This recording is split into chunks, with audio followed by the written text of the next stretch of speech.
My dad handed the keys to a multi-million-dollar logistics empire to my brother, who cannot even spell logistics, while sneering that I would not get a single cent.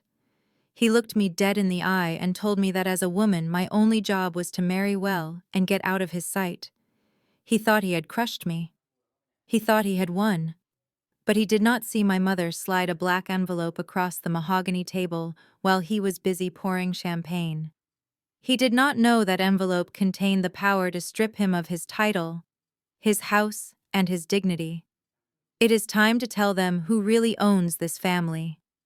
Before I continue this story, let me know where you are watching from in the comments below. Hit like and subscribe if you have ever had to stand up to family members who underestimated your worth just because you did not fit their mold. My name is Zola King, and I am 32 years old, standing in the foyer of my grandfather Otis' grand estate in Buckhead, Atlanta. I felt like a ghost in my own history. It was the day of the funeral repast. The house was filled with the heavy scent of Lily's fried chicken and expensive perfume. This was not just a home, it was a monument. Grandpa Otis had built King Logistics from a single beat-up truck into a fleet that dominated the Southeast. Every brick in this house was paid for by his sweat. But as I moved through the crowded living room collecting discarded paper plates and empty wine glasses, I realized that to my family, I was nothing more than the help. Zola, get more ice. Zola, someone spilled red wine on the sofa. Zola, move your car so the guests can park. I did it all without complaint because I respected Grandpa too much to cause a scene on the day of his homegoing. But my silence was apparently interpreted as permission to be disrespected. I walked into the library, the sanctuary where Grandpa used to teach me how to read balance sheets when I was 10. Standing there was my sister-in-law, Brittany. She was wearing a black dress that was inappropriate for a funeral, and her heels were digging into the antique Persian rug Grandpa had brought back from Morocco. She was waving a glass of Chardonnay around, gesturing at the floor-to-ceiling bookshelves. "You know, Trey," she said loudly, her voice grating against my nerves. "This place is huge, but it smells so old, like mothballs and dusty paper. When we move in, we should gut this room completely. It would make a fantastic yoga studio with floor-to-ceiling mirrors." I froze, holding a stack of dirty plates. "Brittany, this is a library," I said, keeping my voice low. "Those books are first editions. Grandpa spent 50 years collecting them."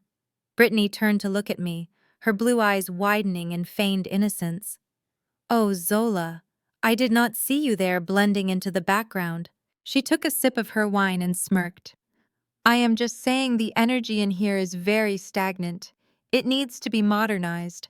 Besides, Trey says books are obsolete anyway. Everything is digital now."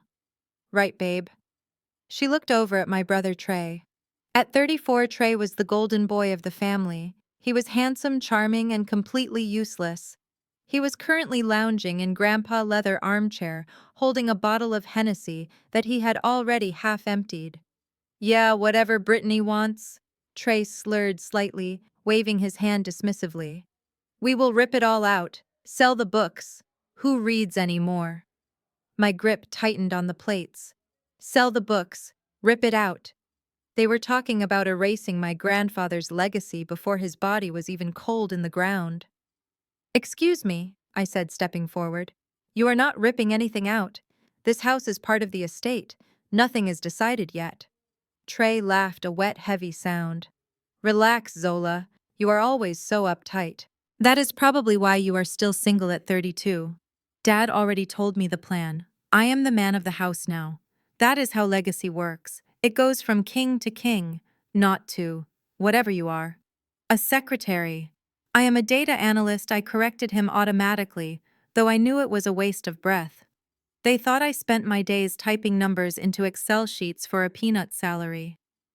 They had no idea I was actually a strategic financial consultant for Fortune 500 companies, effectively a ghost CFO for businesses 3 times the size of King Logistics. I kept my life separate because I knew this family would only see me as a bank account if they knew the truth. Speaking of being the man of the house, Trey stood up, swaying slightly. "I think I am going to take the old Ford for a spin, a tribute to the old man." He was talking about the 1970 Ford F-100 fully restored that sat in the garage. It was Grandpa pride and joy. He never let anyone drive it, not even Dad. Trey, you are drunk, I said, putting the plates down on a side table. You are not driving anything. Who is going to stop me? You. Trey sneered. He fumbled in his pocket and pulled out a set of keys. Dad gave them to me this morning. Said the torch has been passed. Watch me work, little sister. He pushed past me, knocking into my shoulder. Brittany followed him, giggling like a schoolgirl. Let him have his moment, Zola, she said, patting my arm condescendingly. Do not be such a buzzkill. It is his inheritance after all. I followed them out to the driveway, my heart pounding. The rain had started to fall, a heavy Atlanta summer downpour that turned the sky gray.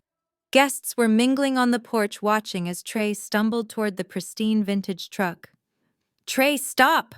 I shouted, rushing down the steps. He ignored me, climbing into the driver's seat. The engine roared to life, a beast waking up. He revved it aggressively, causing the guests to gasp and murmur. He threw the truck into reverse without looking. Trey, look out. It happened in slow motion. He slammed on the gas pedal. The truck shot backward, tires screeching on the wet pavement. He lost control immediately. The heavy steel bumper of the vintage truck smashed directly into the limestone pillar of the front gate. Crunch. The sound was sickening. Metal twisting against stone. One of the headlights shattered instantly. The truck stalled. Smoke hissed from the radiator. For a second there was total silence. Then the front door of the house banged open. My father, Reginald King, marched out. He was a tall, imposing man who wore his grief like a suit of armor, but right now his face was twisted in rage. What the hell is going on? He bellowed. Trey stumbled out of the truck, unharmed but pale. He looked at the smashed front end of the truck, then at Dad. I do not know what happened, Dad. The brakes. The pavement was slippery. My father looked at the truck. His father's beloved truck now ruined. Then he looked at Trey, and then slowly, his eyes shifted to me. Zola, he roared. I stood there stunned by the rain and the shock. Me? I asked. You are the oldest, my father shouted, walking down the steps and getting right in my face. You were out here. Why did you let him drive? You knew he had been drinking. I tried to stop him. I protested, my voice shaking with disbelief. He had the keys. You gave him the keys. Do not talk back to me, my father snapped, poking a finger into my chest. You should have taken them. You should have been responsible. But no, you are always jealous of your brother. You probably wanted him to crash. You wanted to embarrass him in front of everyone. The injustice of it hit me like a physical blow. Brittany was standing by the truck, checking her phone, completely unbothered. Trey was looking at his shoes, playing the victim, and I was standing in the rain, taking the blame for a 34-year-old man's reckless behavior.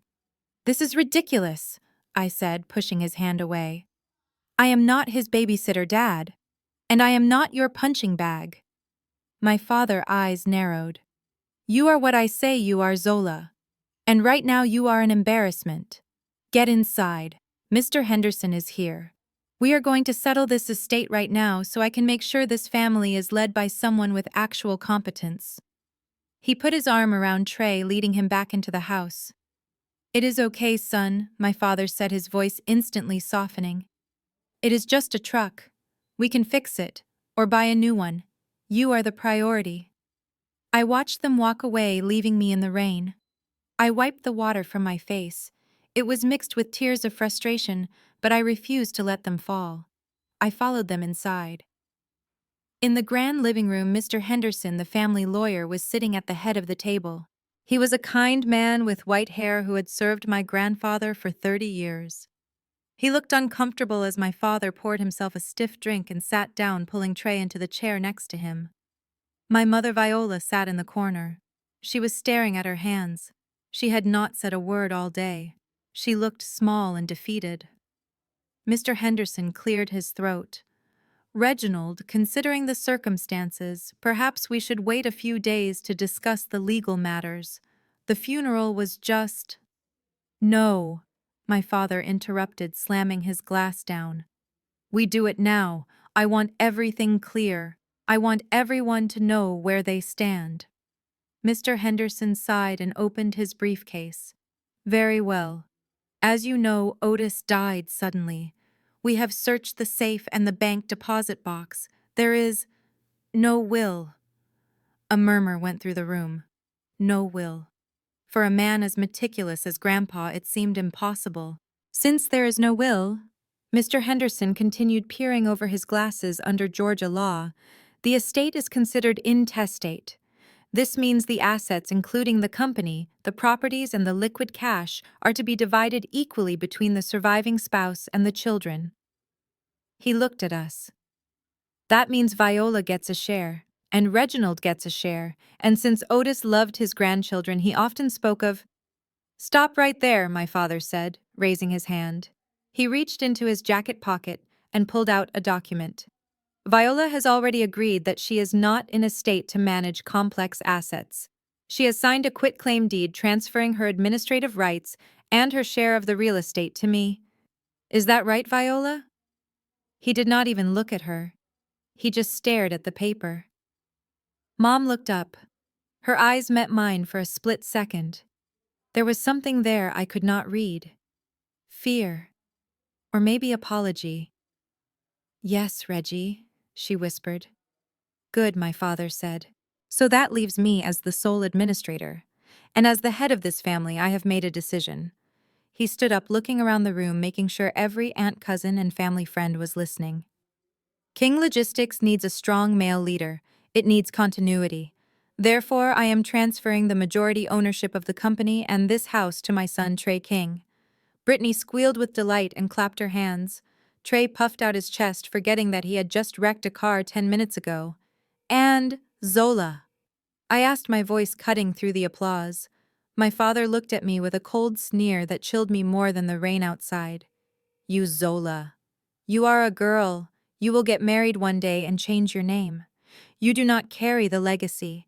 You can have the old station wagon, and you can take your personal items from your room. But I want you out of this house by tonight. Brittany needs your room for her closet space. The room went silent. You are kicking me out, I asked quietly. I am pruning the dead weight, my father said. I looked at Trey, who was smirking. I looked at Brittany, who was already measuring the windows with her eyes.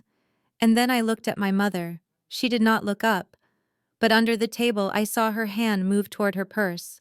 Fine, I said. I turned around and walked toward the door. My heart was breaking, but my head was starting to clear. Where are you going, Zola? My father called out mockingly. To cry in your car. No, Dad, I said without looking back. I am going to get my coat. But as I walked out into the dark, rainy night, I knew one thing. This was not the end. This was the beginning of a war. And they had just armed the enemy. The air in the library was thick enough to choke on. Mr. Henderson wiped a bead of sweat from his forehead with a handkerchief. He looked at my father, and then at the stack of legal documents on the heavy oak desk. The silence stretched tight like a rubber band ready to snap. My father, Reginald, sat at the head of the table like a king on a throne, his fingers drumming a rhythmic, impatient beat against the wood. Mr. Henderson cleared his throat again, his voice trembling slightly. As I was explaining, Reginald, since Otis passed without a valid will, the state of Georgia declares the estate intestate. The law is quite specific about this. The assets are not automatically transferred to the eldest son. They are to be divided equally between the surviving spouse and all biological children. He pushed his glasses up his nose and looked at me.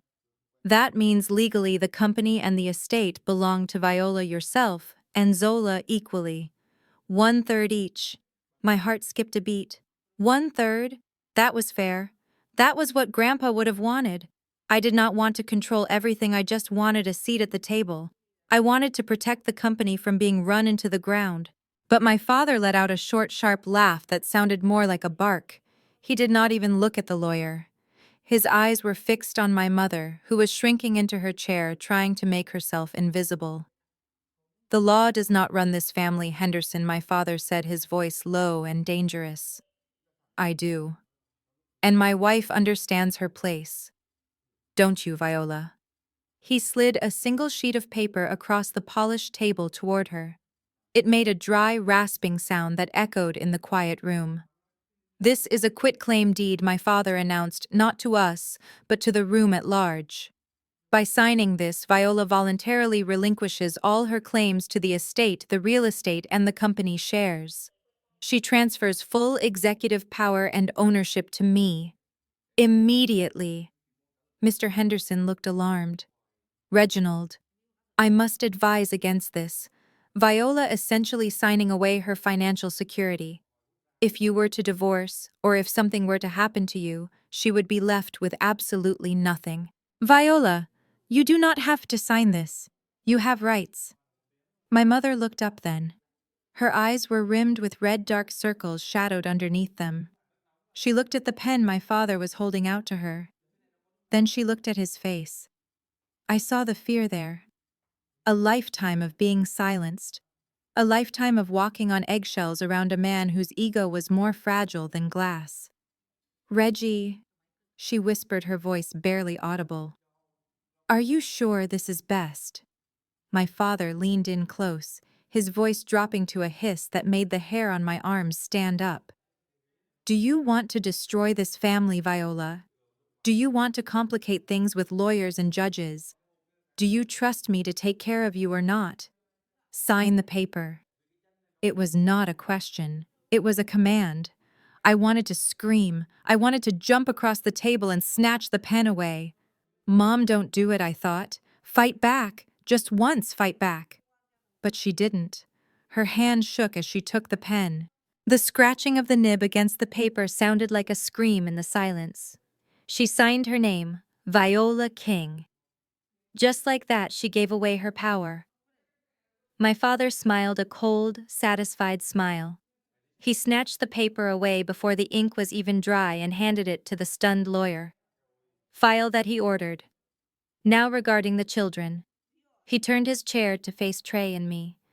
The difference in how he looked at us was night and day. When he looked at Trey, his eyes softened, filled with a blind pride. When he looked at me, they hardened into stone. Trey, my father said, his voice booming with importance. You are a man. You carry the King name. It is your birthright to lead. Therefore, I am appointing you as the new CEO of King Logistics, effective immediately. The entire fleet, the warehouses, and the contracts are under your command. Trey grinned, leaning back and crossing his arms. Thanks, Dad. About time. I have got some big ideas. We need to rebrand, get rid of those old trucks. My father nodded, ignoring the fact that Trey had just wrecked one of those trucks. And this house, he continued, waving his hand around the magnificent library. This estate is the seat of our family power. It belongs to the head of the household. It belongs to you, Trey. Brittany let out a squeal of delight that pierced my eardrums. Oh my God, she shrieked, clutching Trey's arm. Babe, we are going to own the mansion.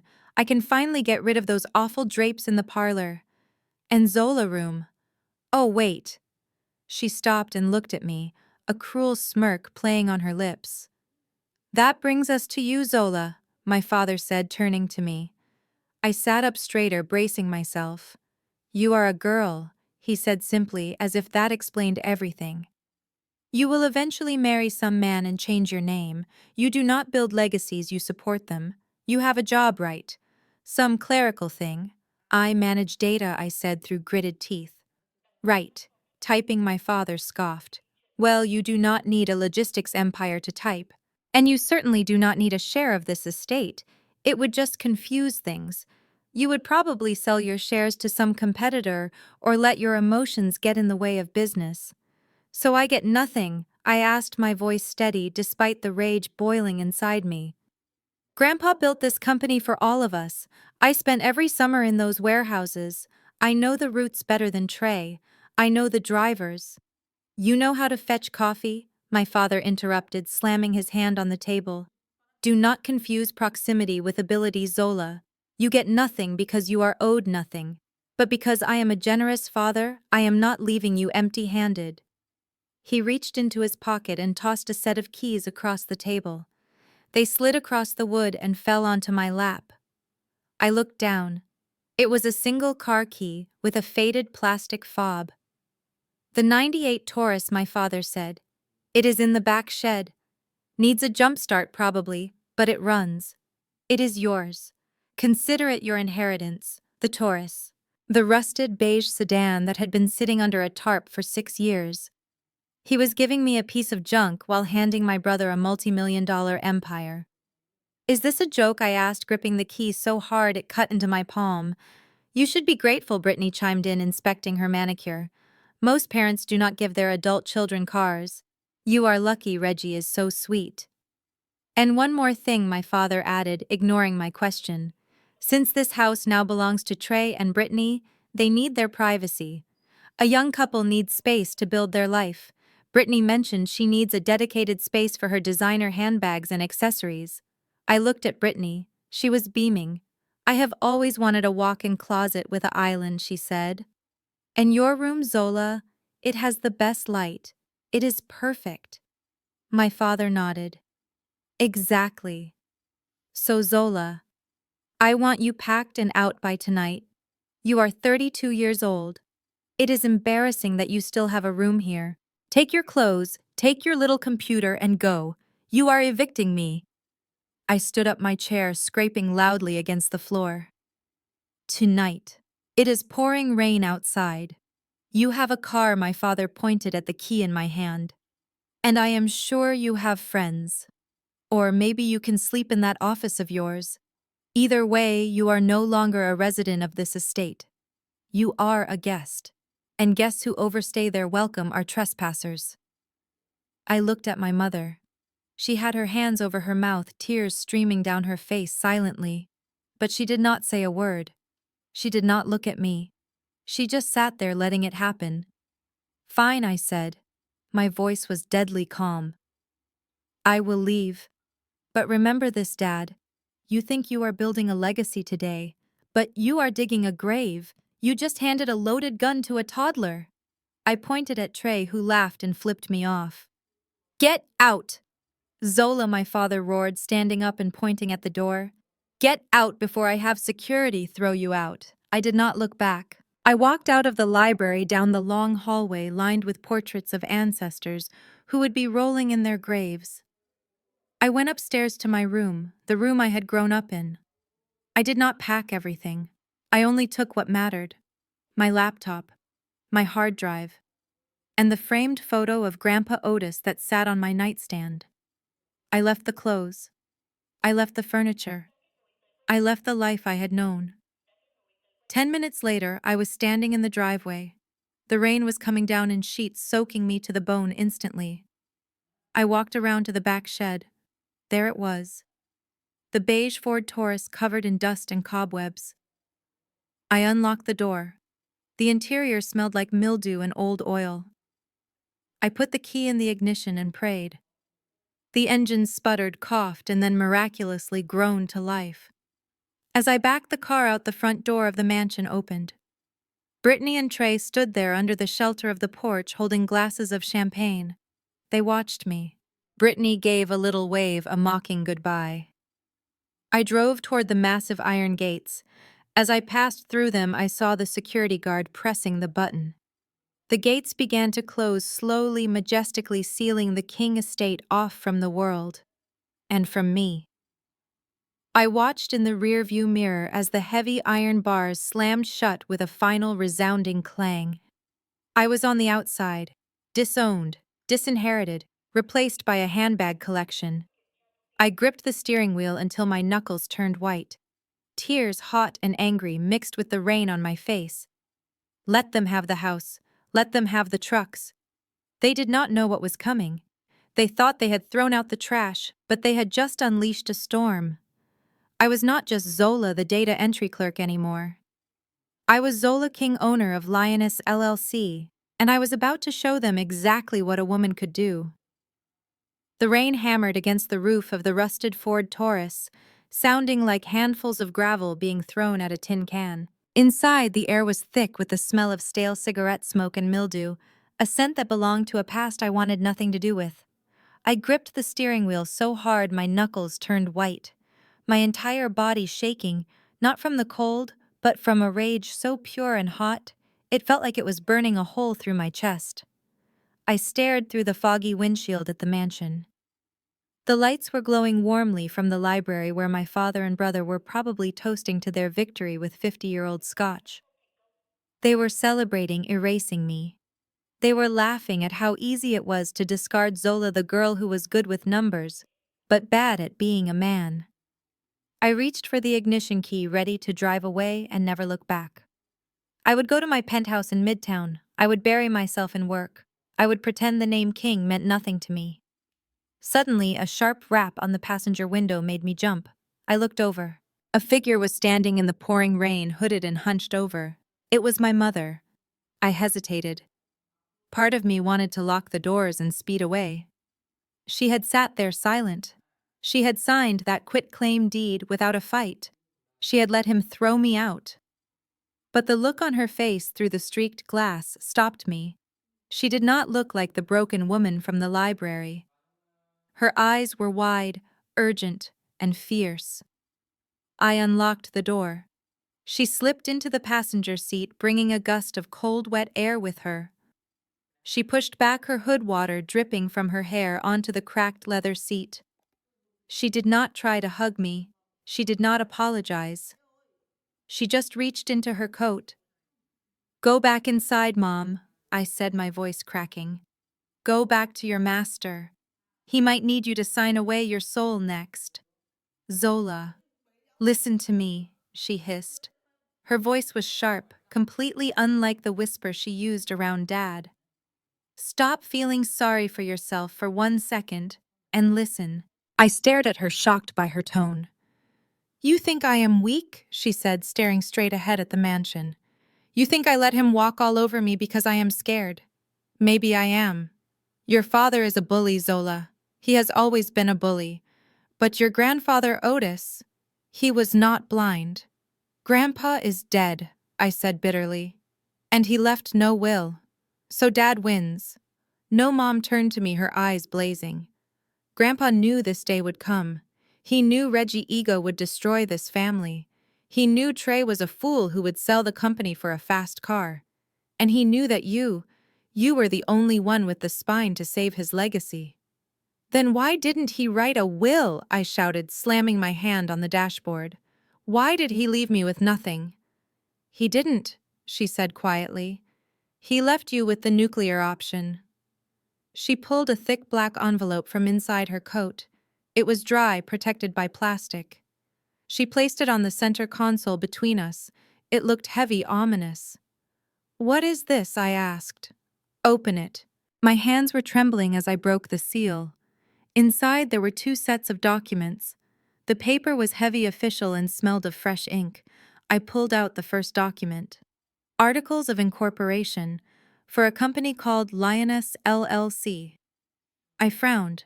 I had seen this name before, in the company ledgers. Lioness LLC was a silent partner that held a significant amount of preferred stock in King Logistics. I looked at the date. It was formed 5 years ago. "Now look at the second one," Mom said. I pulled out the second document. It was a call option agreement. My eyes scanned the legal jargon faster than my brain could process it. It was a contract between Otis King and Lioness LLC. It stated that in the event of Otis King death, or if the company debt-to-equity ratio exceeded a certain limit, Lioness LLC had the immediate right to purchase 51% of the voting shares of King Logistics for a nominal fee of $1. I looked at the signature at the bottom. Otis King. And next to it, the signature for the representative of Lioness LLC. It was my signature. Zola King. I gasped, dropping the paper. I never signed this." Mom smiled, a sad, knowing smile. "You did. 5 years ago. Remember when Grandpa asked you to sign those papers for your college trust fund renewal? He slipped this in. He made you the owner of Lioness LLC Zola. He has been funneling his personal dividends into this shell company for years. I stared at the papers. My mind was racing, connecting the dots. So, you are saying, I whispered. I am saying your father thinks he inherited an empire, Mom said, leaning closer. But he only inherited the throne. You, Zola, you own the kingdom. You have the legal right to take majority control of King Logistics the moment you choose to execute this option. Why didn't you tell me sooner? I asked, tears springing to my eyes again, but this time they were different. They were tears of shock, of vindication. Because you were not ready, Mom said, reaching out to touch my hand. And because Grandpa wanted to give your father one last chance. He hoped Reggie would do the right thing. He hoped he would share. But tonight proved he never will. She looked out the window at the house where Trey was probably popping another bottle of champagne. Your father thinks power is about shouting the loudest, Mom said softly. He does not know that real power is silent. It waits. She squeezed my hand, then let go. I have to go back before he notices I am gone. If he asks, I was checking the mail. Mom opened the door and the sound of the rain rushed back in, filling the car. But the cold didn't bother me anymore. Mom, I called out just before she stepped out. She paused, looking back. Thank you. Don't thank me yet, she said, her face hardening into a mask of resolve. Just make sure when you take them down, you don't miss. She slammed the door and ran back through the rain, disappearing into the shadows of the house. I sat there for a long moment, alone in the dark. The silence in the car was no longer oppressive. It was heavy with potential.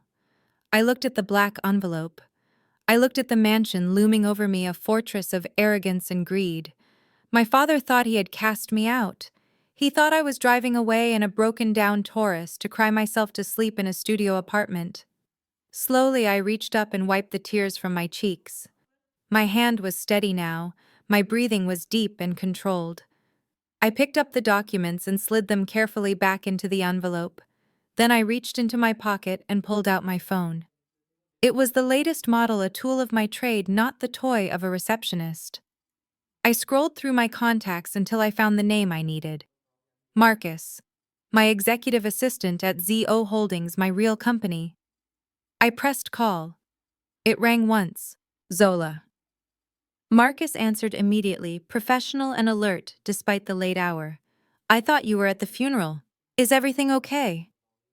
No, Marcus, I said, my voice low and cold, devoid of any emotion.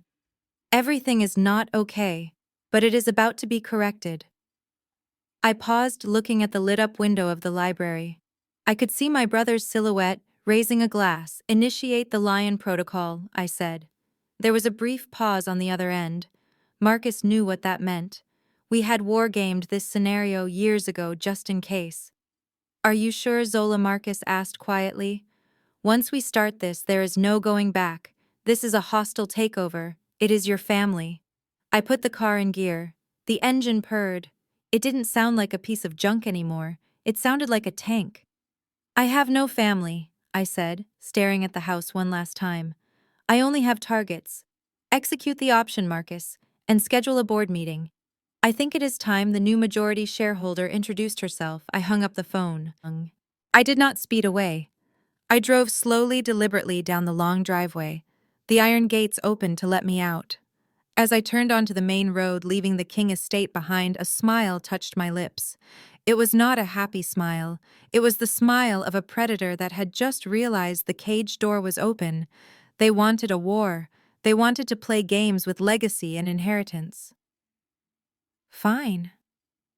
I checked my rearview mirror, watching the mansion disappear into the rainy night. Let the hunt begin. The next morning, the sun rose over Atlanta, casting long, sharp shadows across the city skyline. But for the first time in years, I did not wake up with a knot of anxiety in my stomach. I woke up in my own bed in my penthouse apartment overlooking Piedmont Park. The threadbare sheets of my childhood room were a memory. Here everything was crisp white Egyptian cotton. I stood before my floor-to-ceiling mirror and looked at the woman staring back. The mousy girl in the oversized cardigan, who fetched coffee and data entry files, was gone. In her place stood Zola King, CEO of ZO Holdings. I smoothed the lapels of my crimson-tailored suit, pulled my hair back into a severe, elegant bun, and applied a shade of lipstick that was dark enough to look like dried blood. I took the elevator down to the private garage. I walked past the rusted Ford Taurus I had parked in the far corner the night before. It looked like a scar among the sleek lines of my neighbors' Porsches and Maseratis. I patted its hood affectionately. That car was my Trojan horse. But today, I did not need a disguise. I climbed into my actual car, a matte black Mercedes G-Wagon, with tinted windows, and drove the short distance to my office in the financial district. When I walked into the lobby of the Sovereign Building, the security guard straightened up and tipped his hat. "Good morning, Ms. King." "Good morning, Earl," I replied, not stopping. I took the private elevator straight to the 45th floor. The doors slid open, revealing the polished chrome and glass office of ZO Holdings. My staff was already buzzing with activity. These people knew me as the ruthless financial strategist who saved failing companies from bankruptcy, not the disappointment of the King family. My executive assistant Marcus was waiting at my door with a double espresso and a tablet. He looked tired but focused. "We have access, Zola," he said, falling into step beside me. "The Lioness protocol is active. We have mirrored the King logistics server. You can see everything in real time." I walked into my corner office and sat behind my obsidian desk. On the wall, 3 large monitors flickered to life. I did not waste time. "Show me," I said. Marcus tapped a few keys, and the financial guts of my family business spilled across the screens. It was worse than I thought, much worse. I spent the next 2 hours dissecting the accounts. My father thought running a logistics company was just about shouting orders at truck drivers. He had no idea that the cash flow was hemorrhaging. And then I saw it. A series of recurring payments labeled simply as consulting fees. They were massive. 10,000 here, 15,000 there. All transferred to a generic account in the Cayman Islands. "Who is the consultant?" I asked, zooming in on the transaction dates. Marcus pulled up a background check on the side screen. "There is no consultant. The account is linked to an online gambling portal, sport betting and high-stakes poker, and the IP address authorizing the transfers comes from inside the King estate, specifically from the master bedroom wing." "Trey," I whispered. "My brother, the new CEO. He was not just incompetent, he was a thief. He was stealing from the company to fund a gambling addiction while telling Dad he was investing in the future. He has drained the operating capital to dangerously low levels," Marcus noted, his voice grim. "If they miss one payroll, the drivers will strike. The fleet will be grounded within 2 weeks." I leaned back in my chair, watching the numbers turn red on the screen. It was a disaster. But it was also the leverage I needed. My father had handed the keys to a junkie, and he was too proud to check the gas tank. Suddenly, my personal cell phone buzzed on the desk. I looked at the caller ID. Dad. I stared at the screen for a moment. The audacity was breathtaking. He had kicked me out into the rain less than 12 hours ago. He had told me I was dead to him. And now he was calling. I picked up the phone and put it on speaker. I did not say hello. I just listened. "Zola. Where the hell are you?" My father's voice barked, filling my pristine office with his toxicity. "I am at work," I said coolly. "Why?" "Don't you take that tone with me," he snapped. "I called the house landline, and you weren't there. I assumed you were sulking somewhere. Look, I need you to transfer your monthly contribution. Today." I almost laughed. For 10 years I had been paying 20% of my salary, the salary I earned from my secret consulting work, not the peanuts he thought I made, to the family account. He called it room and board. I called it protection money to keep the peace. "You want money?" I asked, swiveling my chair to look out at the city. Obviously he huffed. "Trey needs cash for gas. He is taking the new Escalade to a meeting with some investors, and the company credit card is temporarily frozen. Bank error or something. We need 2,000. Transfer it now." I will let you back into the house to pick up the rest of your junk if you do it quickly." The silence that followed was heavy. I looked at the screen showing the thousands of dollars Trey had gambled away just last night. Bank error. No. Maxed out. "Dad," I said, my voice steady and sharp as a scalpel, "I think you are confused. You evicted me. Remember, you said I was a guest who overstayed her welcome." "So what?" he yelled. "You are still my daughter. You still owe me for raising you. Do not be petty, Zola. Trey is the CEO now. He needs support. When he lands this deal, we will all benefit. Now send the money." "No." The word hung in the air. Simple. Absolute. "Excuse me," my father sputtered. "What did you say?" I said, "No, I am not sending you money. Not today, not tomorrow, not ever again." "You ungrateful little brat," he screamed, and I could hear the veins popping in his neck. "After everything I gave you a car, I gave you a roof. You gave me a rusted Taurus and a complex. I cut him off. And yesterday, you gave me my freedom. You said Trey is the man. You said he is the leader. Well, if he is such a great businessman, let him figure out how to pay for his own gas. Zola, if you do not transfer that money, I will—" "You will what?" I asked, leaning forward. "You will disinherit me. You already did. You will kick me out. You already did. You have nothing left to threaten me with, Dad. The Bank of Zola is closed, permanently." There was a stunned silence on the other end. He had never heard me speak like this. He was used to the quiet girl who apologized for existing. He did not know he was talking to the lioness. I hung up the phone before he could say another word. My hand was shaking slightly, not from fear, but from the adrenaline of finally severing the limb that had been poisoning me for years. Marcus was watching me with a look of respect. "What do we do now?" he asked. I turned back to the monitors where the financial rot of King Logistics was displayed in high definition. "Now," I said, tapping the screen, "we let them starve, block any attempt they make to get loans from our partner banks, flag their credit rating. And Marcus? Keep a close eye on those gambling transfers. When Trey gets desperate, he will stop skimming off the top and start selling assets. That is when we strike."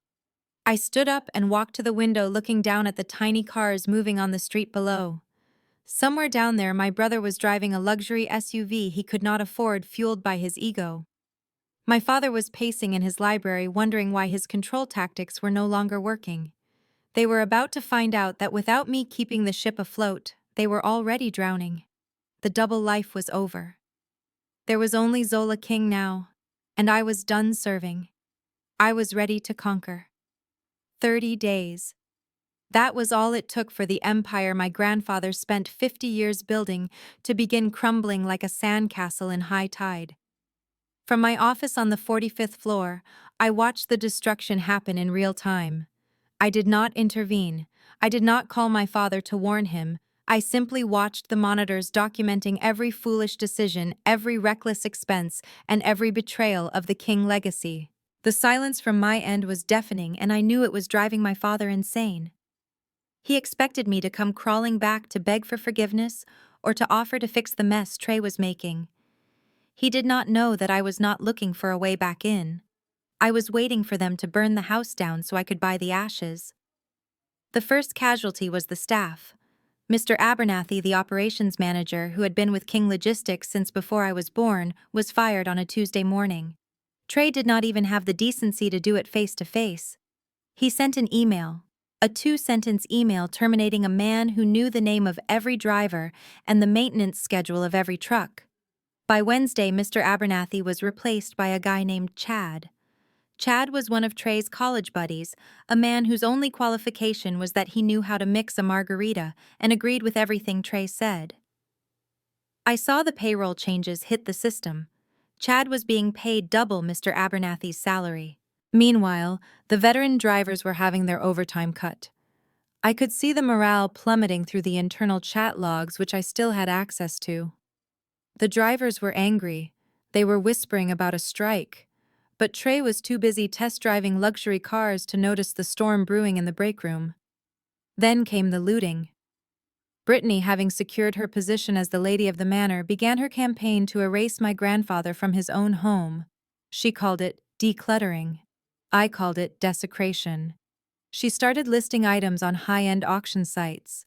The antique mahogany dining table where we had eaten every Christmas dinner was sold for a fraction of its value to a buyer in Miami. The Persian rugs were rolled up and replaced with white shag carpets that looked cheap and soulless. I set up alerts on every auction platform. Every time Brittany listed something, I had a proxy buyer purchase it immediately. I filled a storage unit in downtown Atlanta with my family's history, buying back my own inheritance one piece at a time. My father had no idea. He probably thought the sudden influx of cash was due to Brittany's business acumen. He did not realize it was my money flowing back into their pockets, keeping them afloat just a little longer. But the breaking point came on a rainy Thursday afternoon.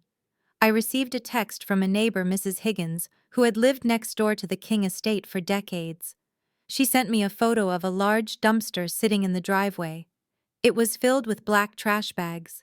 But on top of the pile exposed to the rain was a crate. A wooden milk crate that I recognized instantly.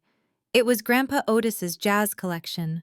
I grabbed my coat and ran to the elevator. That collection was priceless. First pressings of Miles Davis, John Coltrane, and Thelonious Monk. Grandpa used to play them on Sunday mornings, filling the house with music while he drank his coffee. He treated those records like holy relics, and Brittany had thrown them in a dumpster like garbage. I drove the Mercedes G-Wagon, but I did not pull into the driveway. I parked down the street and waited for the sanitation truck. When it arrived, I intercepted the driver. I slipped him $200 to let me dig through the trash. The rain was ruining my silk blouse, but I did not care. I climbed into the dumpster, pushing aside bags of kitchen waste and discarded clothes. I found the crate. The cardboard sleeves were damp, but the vinyl inside was still protected. I pulled out a copy of Kind of Blue. It was the record Grandpa played the day he taught me how to drive. I clutched the crate to my chest, standing in the rain filled with a cold, dark hatred. This was not just about money anymore. This was personal. Brittany was trying to erase the soul of this family. She wanted the prestige of the King name, but she despised the culture that built it. I loaded the records into the back of my car. As I drove away, I saw Brittany standing in the window of the master bedroom.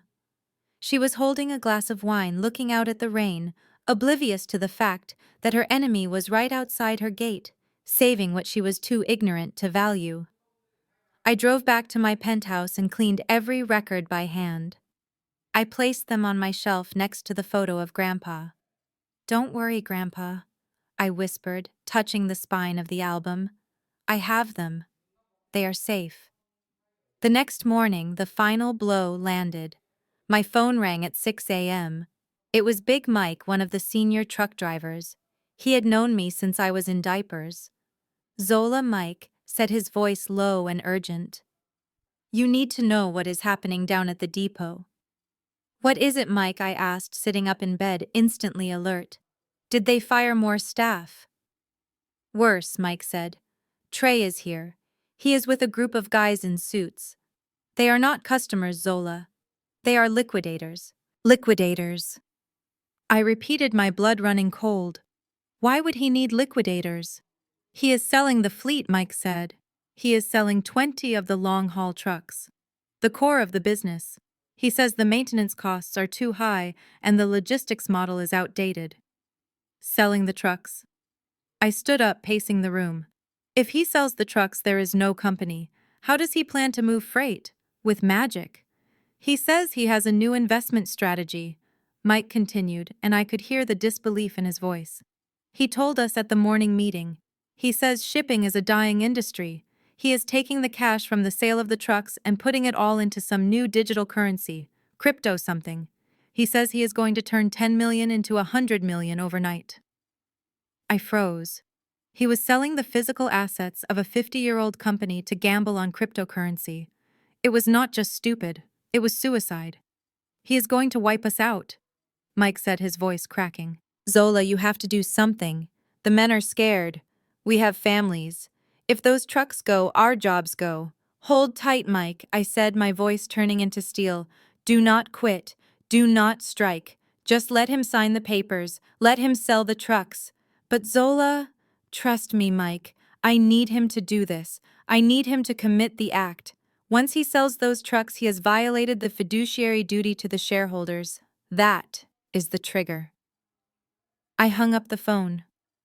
I walked to my window and looked out at the city. My reflection in the glass looked dangerous. Trey had just made his fatal mistake. He thought he was being a visionary. He thought he was modernizing the business. But what he was actually doing was handing me the keys to his execution. I called Marcus. Wake up, Marcus, I said. Prepare the legal team. Trey is liquidating the fleet to buy crypto. The debt-to-equity ratio is about to explode. I paused, watching the sun rise over the city that was about to witness a massacre. Get the car ready, I said. It is time to go hunting. The lioness is hungry. 2 days later, I drove the battered Ford Taurus back to the estate. I told myself I was going there to retrieve my winter coats and a few boxes of books I had left behind in the rush of the eviction. But deep down, I knew there was another reason. I wanted to see the decay with my own eyes. I wanted to confirm that the intelligence reports Marcus was feeding me were real. When I pulled up to the gate, the security guard hesitated before buzzing me in. He looked tired. His uniform was unkempt.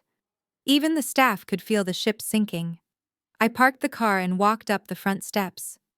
The landscaping crew clearly had been fired. The pristine lawn that Grandpa used to obsess over was already looking overgrown with weeds poking through the flower beds. A plastic wrapper from a fast food meal blew across the porch. The dignity of the King estate was vanishing one piece of trash at a time. I used my key to open the front door, praying the locks had not been changed yet. The moment I stepped inside, the silence hit me. It was not the peaceful silence of a library. It was the hollow silence of an empty shell. The grand foyer was stripped. The antique console table where we used to put our keys was gone. The large oil painting of great-grandfather Silas was missing, leaving a pale rectangular ghost on the wall. I walked into the living room and stopped cold. It looked like a showroom that was going out of business. The heavy velvet drapes were gone, replaced by cheap sheer curtains that looked like they came from a discount bin. The furniture was rearranged haphazardly. Well, look who crawled back. I turned to see Brittany descending the stairs. She was wearing a silk robe that I recognized. It was my mother's. She was holding a mimosa at 10 in the morning. I am here for my things, Brittany, I said, walking past her toward the hallway closet. You mean the things we haven't sold yet? She laughed, following me. You should hurry. I have an appraiser coming in an hour to look at the silver collection. We are pivoting to a minimalist aesthetic. You are pivoting to bankruptcy, I muttered, grabbing my coats from the closet. I walked into the kitchen and found my father sitting at the island. He was staring at a laptop, frowning, deep lines etched into his forehead. He looked older than he had a week ago. There were dark circles under his eyes, but the moment he saw me, his face hardened into that familiar mask of arrogance. What are you doing in my house, Zola? He growled, closing the laptop. I told you to get out. I am leaving, Dad, I said, throwing my coats over a chair. But before I go, you need to listen to me. Seriously. He scoffed, reaching for his coffee mug. I have nothing to hear from you, unless you brought that money transfer. I ignored the jab. I heard about the fleet. I know Trey is selling 20 of the long-haul trucks to liquidators today. My father's eyes narrowed. That is none of your business. Trey is modernizing assets. We are moving away from heavy machinery. Dad, listen to me closely, I said, leaning on the counter, my voice urgent. You cannot sell those trucks. It is a violation of the service-level agreement with our biggest client. The contract states we must maintain a minimum fleet size of 50 active vehicles to guarantee delivery times. If you sell 20 trucks, you breach that clause. So what? My father waved his hand dismissively. We will rent trucks if we need them. You don't understand, I pressed. The penalty for breach of contract is not just a fine, it allows the client to terminate the entire deal immediately. That contract is 60% of your revenue, Dad. If they walk, King Logistics is dead by Friday. My father stood up his chair, scraping loudly against the floor. He looked furious, not because I was wrong, but because I was right, and he knew it. He hated that I knew the details of the business better than his golden son. "Stop trying to sabotage your brother," he shouted. "You are just jealous. You are jealous because Trey has vision. He is investing in cryptocurrency. He is going to turn this company into a digital powerhouse while you are stuck in the past worrying about trucks and tires." Cryptocurrency. Brittany chimed in, leaning against the doorframe, swirling her drink. "It is the future, Zola. But I would not expect a data entry clerk to understand Web 3.0. Trey is a genius. He is going to make us billionaires. You are just bitter because you are poor." I looked at them. The delusion was complete. They were standing on the edge of a cliff, convinced they could fly. "He is not a genius, Brittany," I said, cold and sharp. "He is a gambler. And he is gambling with Grandpa Legacy. Dad, if you let him sign those sale papers today, you are signing your own death warrant. Please, call the lawyers, read the contract." My father's face turned a dark shade of purple. He grabbed the ceramic coffee mug from the table. "I said get out," he roared. He hurled the mug at me. It flew past my head, missing me by inches, and smashed against the wall behind me. Hot coffee splattered across my winter coats. Shards of ceramic rained down on the floor. I stood there frozen, not flinching. I looked at the broken pieces on the floor, then up at the man who had raised me. "Don't you ever come back here and try to teach me how to run my family?" My father spat, his chest heaving. "You are nothing. You are a ghost to me. Get out." I looked at him one last time. The fear I used to feel for him was gone.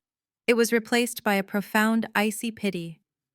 "Goodbye, Dad," I said quietly. I picked up my coffee-stained coats.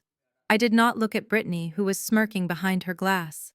I walked out of the kitchen, through the empty foyer, and out the front door. I got into my car and started the engine. As I drove down the driveway, I reached for my phone. "Marcus," I said when he answered. "Yes, Zola." "Let the client know," I said. "Send an anonymous tip to the logistics manager at our biggest client. Tell them King Logistics is liquidating their fleet and will not be able to meet the quota next week." "Are you sure?" Marcus asked. "That will kill the contract instantly." "They threw the first stone, Marcus," I said, looking at the coffee stain on my sleeve. "I am just bringing the avalanche. Do it." I hung up and drove away. The warning had been given. The warning had been ignored. Now there was nothing left to do but watch them fall. The crash happened on a Tuesday. I watched it unfold on the Bloomberg terminal in my office while sipping sparkling water. The cryptocurrency market, which my brother had bet the entire future of King Logistics on, took a nosedive. It was a bloodbath. Within 6 hours, the $10 million he had generated from selling the fleet had evaporated into the digital ether, leaving behind a deficit of $500,000. I could only imagine the scene inside the King estate. Trey must have been refreshing his screen, watching his genius investment turn into dust, while beads of cold sweat rolled down his neck. He had not just lost money. He had lost the operating capital for next month's payroll and fuel, but a gambler never knows when to fold. Instead of confessing to Dad, Trey did exactly what I predicted. He doubled down. My intelligence alerts pinged later that afternoon. A new lien had been recorded against the company's main warehouse in South Atlanta. Trey had gone to a hard money lender. These were not banks. These were sharks in suits who charged predatory interest rates and asked very few questions as long as there was collateral. Trey had mortgaged the physical heart of our distribution network to cover his digital losses. He was burning the furniture to keep the house warm. That night my phone rang. It was my mother. "Zola," she whispered, and I could hear the hum of the washing machine in the background. She was hiding in the laundry room, the only place in that big house where voices did not carry. "Mom, are you safe?" I asked, turning away from my monitors. He is pacing the hallways. Zola? She said, her voice trembling. Trey. He looks sick. He has been shouting at people on the phone for hours. And your father? He is oblivious. He keeps asking when the returns are coming in so he can buy a boat. Zola. What is happening?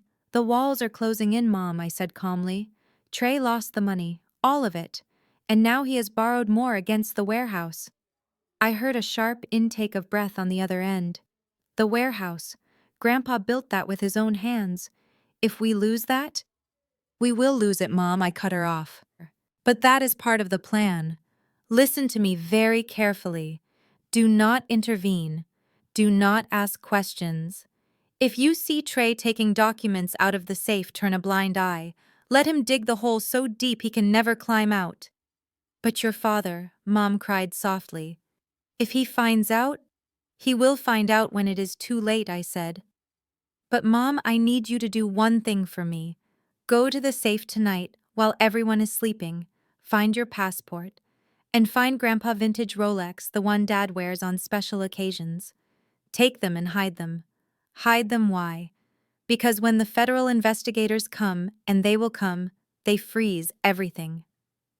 I explained, my voice devoid of emotion.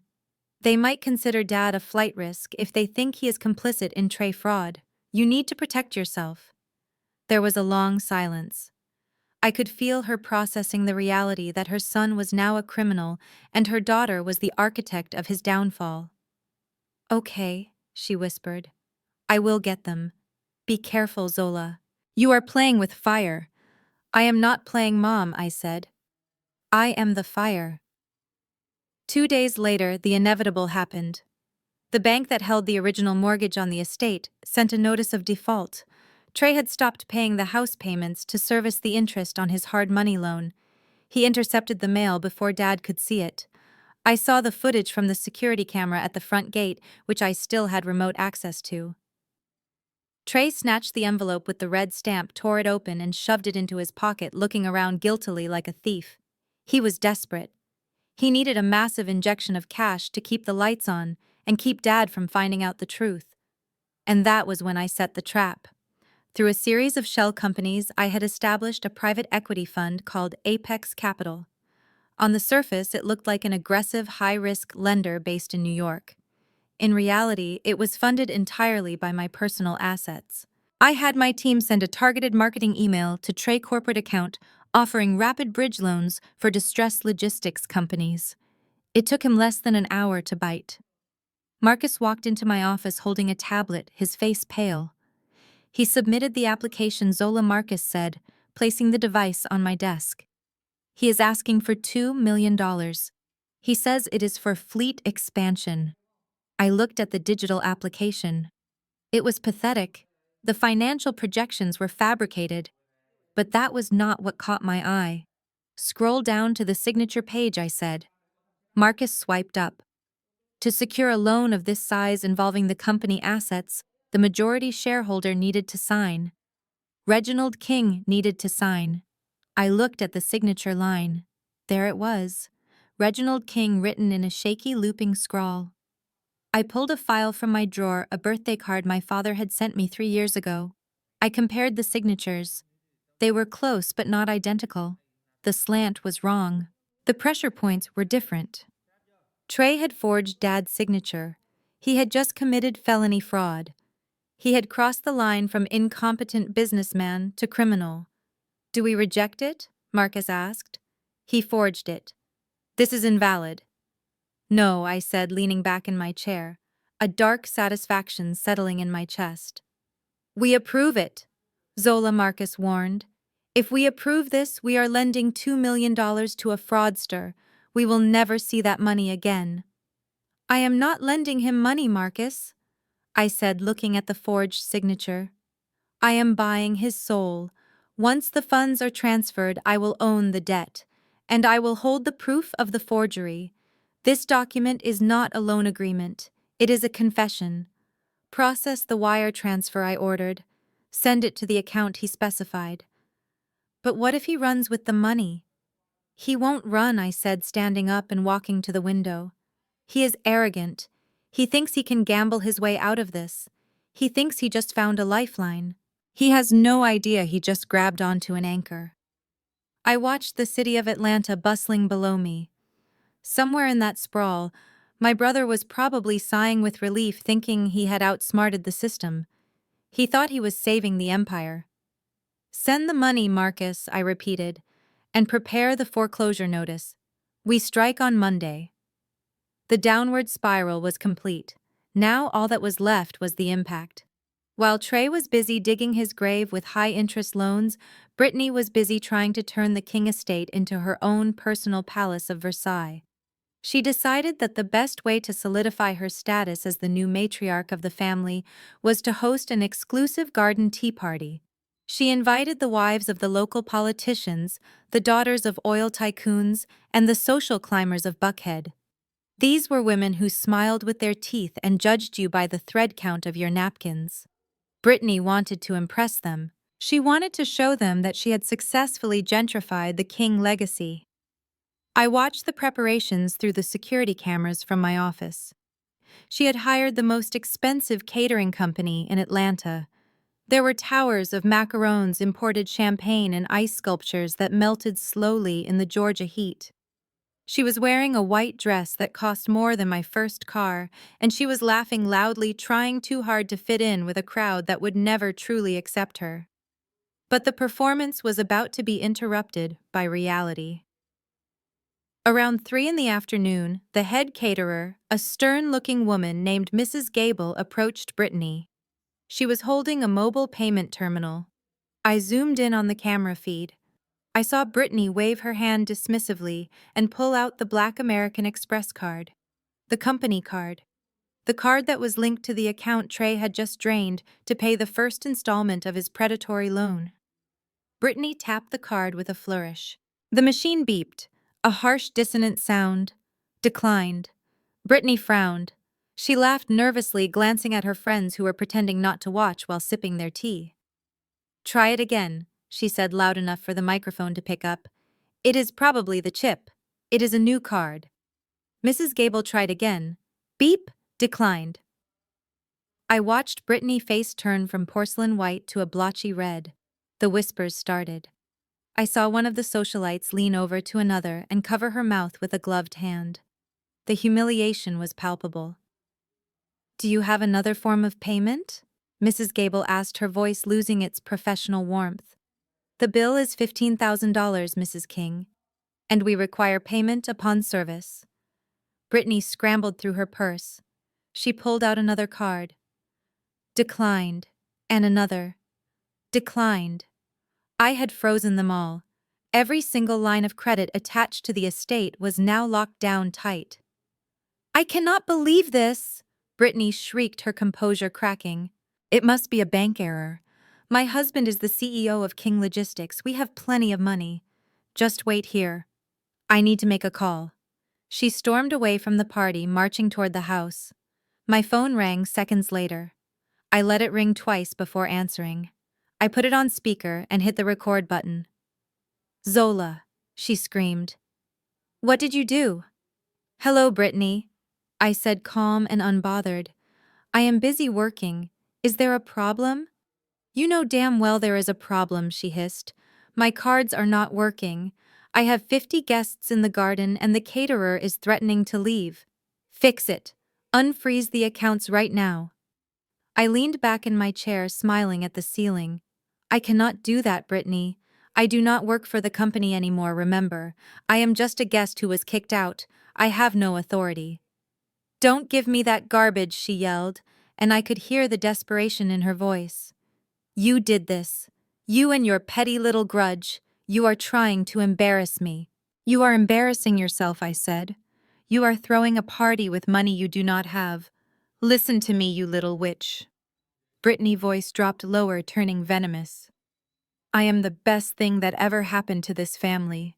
I am trying to elevate you people. I am trying to wash the stink of diesel and mediocrity off this estate. And you are ruining it because you are jealous that a white woman is running your grandfather's house better than you ever could. There it was, The mask slipped. The racism that she usually hid behind passive-aggressive compliments came pouring out. "Elevate us," I repeated, keeping my voice neutral, baiting her. "Is that what you think you are doing?" "Yes," she snapped. "Your brother knows it. That is why he chose me. He wanted someone with class, someone with pedigree, not someone like you who belongs in the back office. Now turn the cards back on, or I will tell Trey to sell your precious grandfather's grave plot next." I felt a cold flash of anger, but I pushed it down. I had what I needed. "I cannot help you, Brittany," I said. "Maybe you should ask your parents for the money. They are wealthy, right?" "My parents," she scoffed. "My parents think I am a saint. They think I am suffering living with this family. They send me money to help me cope with your father backward ways. But that is my personal money. I am not spending it on this. This is a company expense. Now fix it." "I am hanging up now, Brittany," I said. "Good luck with the dishes." I ended the call. I saved the recording. It was perfect. In 2 minutes, she had insulted the family heritage, admitted to using her parents' money to hide her greed, and revealed her deep-seated racism. I pulled up a contact on my computer. Mr. and Mrs. Pennington, Brittany parents. They were old money from Savannah. Conservative, religious, and obsessed with public image. They prided themselves on raising a daughter who was a Southern belle. They hated two things above all else: vulgarity and financial irresponsibility. I attached the audio file to an email. I wrote a short subject line: "A concern regarding your daughter's well-being." In the body of the email I wrote, "Dear Mr. and Mrs. Pennington, I thought you should hear how Brittany speaks about her new family and how she is managing her finances. She seems to be under a lot of stress. Perhaps she needs your guidance. Sincerely, Zola King." I hit send. I turned back to the security monitor. Brittany was back in the garden trying to stall the caterer. She was laughing loudly, her voice shrill and brittle. 10 minutes passed. Then Brittany's phone rang. She looked at the screen. Her face went pale. She answered it immediately, her voice turning into a sugary sweet whine. "Hi, Daddy. I am so glad you called. I was just—" She stopped. She listened. Her mouth fell open. "What?" she stammered. "No, Daddy, that is not. I never said." "It was edited. Zola is lying, she is—" She went silent again. I could almost hear the shouting from the other end of the line. Mr. Pennington was not a man who tolerated being lied to. And he certainly did not tolerate his daughter sounding like common trash. "Daddy, please," she begged, tears streaming down her face, ruining her makeup. "You cannot cut me off. I have bills. I have—" The call ended. Brittany stood there holding the phone, staring at the screen in disbelief. She had just lost her safety net. Her personal allowance, the secret fund she used to buy her designer bags, was gone. Her parents had cut the cord. Mrs. Gable, the caterer, stepped forward, crossing her arms. "Mrs. King, if you cannot pay, we are going to have to pack up, and we will be taking the food with us. Also, we will be billing you for the wasted time." Brittany looked around. Her friends were staring. The silence was absolute. The facade had crumbled. "Take it," she whispered, defeated. "Just take it and go." I watched as the waiters began clearing the tables. They took the champagne. They took the macarons. They even took the flowers. The guests began to leave, muttering apologies and making excuses about needing to pick up their children. Within 20 minutes, Brittany was alone in the garden, standing amidst the empty tables. The white dress looked ridiculous now. She looked like a bride left at the altar. I took a sip of my water. "One down," I whispered. "Two to go."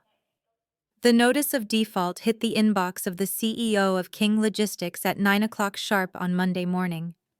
I sent it personally. It was a formal legal document stating that because the borrower had liquidated assets specifically pledged as collateral without the lender's consent, the entire principal amount of $2 million plus penalties was now due immediately. The clock was ticking. They had 48 hours to pay, or Apex Capital would seize the remaining assets. I watched the chaos unfold from my office. Trey was in the conference room at the depot. I saw him throw his phone across the room. It bounced off the wall and cracked. He was hyperventilating. He had spent the first tranche of the loan on crypto, which was gone, and on paying off his gambling debts. He didn't have $2 million. He didn't even have 200,000. He had no choice. He had to call Dad. I switched the audio feed to the main office line. I heard Trey's voice shaking. Dad, we have a problem, a small liquidity issue. A small liquidity issue, my father bellowed on the other end. The bank just called me saying our corporate credit cards are dead. What did you do, Trey? I took out a bridge loan, just to tide us over. But the terms? They are unfair, Dad. They are calling the loan early. They want $2 million by Wednesday. There was a silence on the line that was heavier than the grave. I imagined my father standing in his kitchen gripping the counter, his knuckles white. The son he had bet everything on had just mortgaged the empire behind his back. $2 million, my father whispered. You borrowed $2 million. Where is the money, Trey? Trey started stammering, lying about market volatility and unexpected expenses. But my father wasn't listening. He was realizing that his legacy was hanging by a thread. Get to the house, my father ordered. Now. I drove to a coffee shop across the street from the estate. I didn't go in. I just sat there sipping a black coffee, watching through the window of my car. I saw Trey's sports car screech into the driveway. I saw him run inside.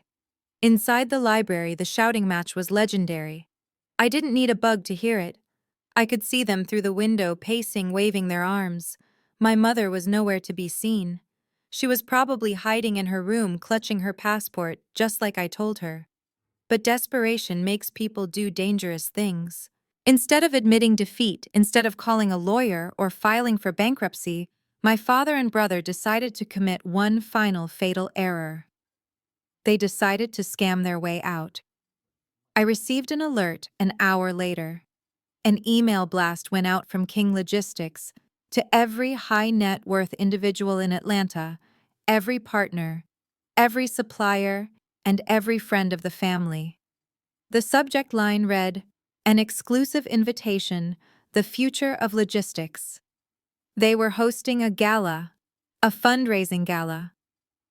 I read the prospectus attached to the email. It was a work of fiction. They were selling 20% of the company in the form of Class B expansion shares.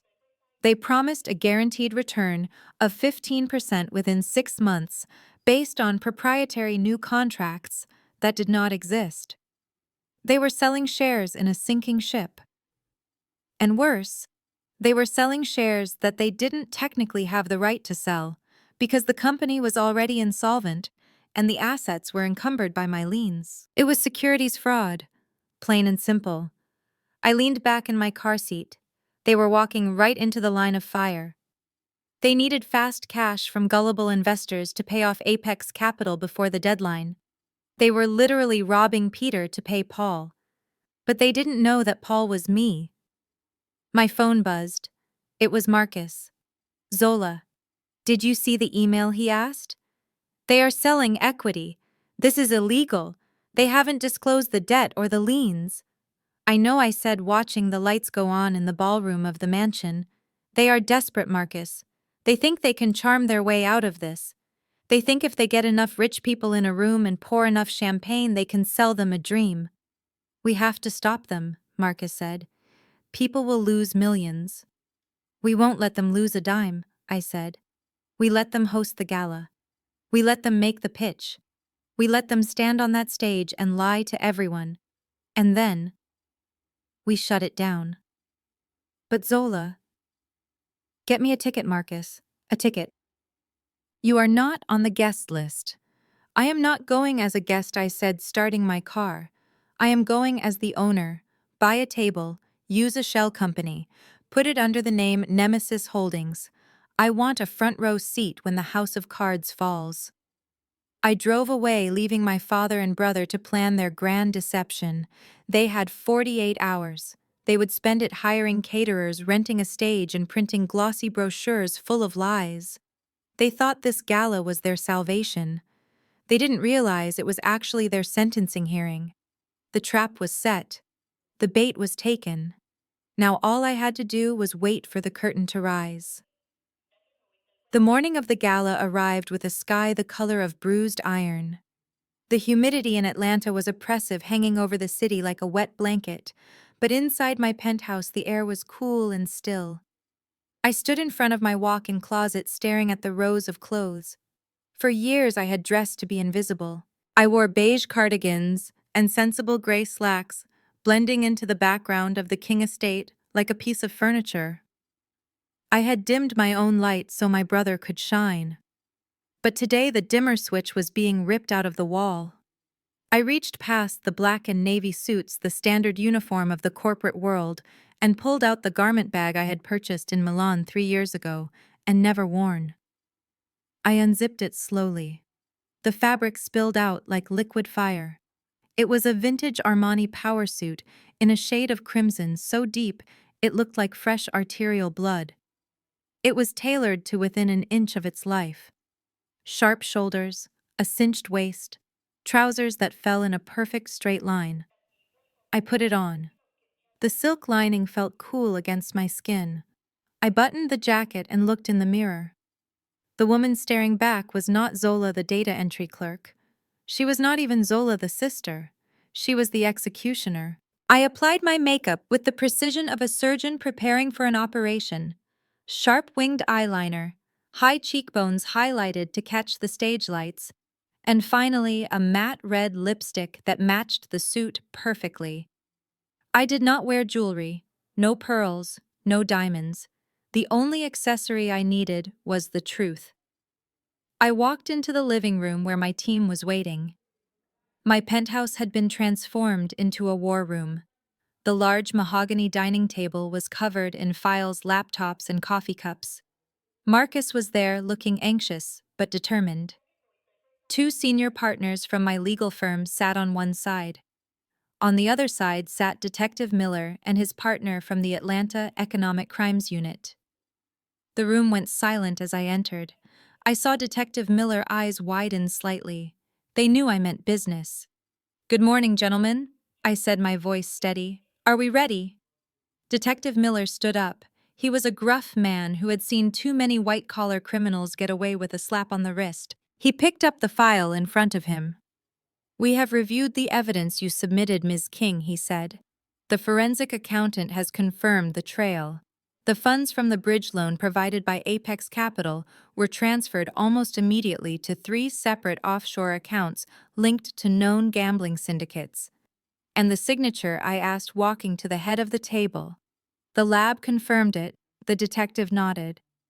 "The signature on the loan documents is a forgery. It attempts to mimic Reginald King handwriting, but the pressure points and the slant are inconsistent. It is a clumsy attempt. Your brother Trey King committed felony bank fraud and identity theft the moment he signed that paper." I looked at the document lying on the table, the paper that would send my brother to prison. It looked so innocent, just ink on wood pulp. But it was a cage. "We also have the wire fraud charges," one of my lawyers added. "Soliciting investment funds for a company that is technically insolvent without disclosing the liabilities. That prospectus they sent out for the gala tonight. It is a confession of intent to defraud investors. So you have enough to move?" I asked, looking at the detective. "We have enough for an arrest warrant right now," Miller said. "We could pick him up at the house." "No," I said, sharp and quick. "Not at the house." Miller frowned. "Why not? It would be cleaner." "Because if you arrest him at the house, my father will try to cover it up," I explained. "He will pay bail. He will hire spin doctors. He will say it was a misunderstanding.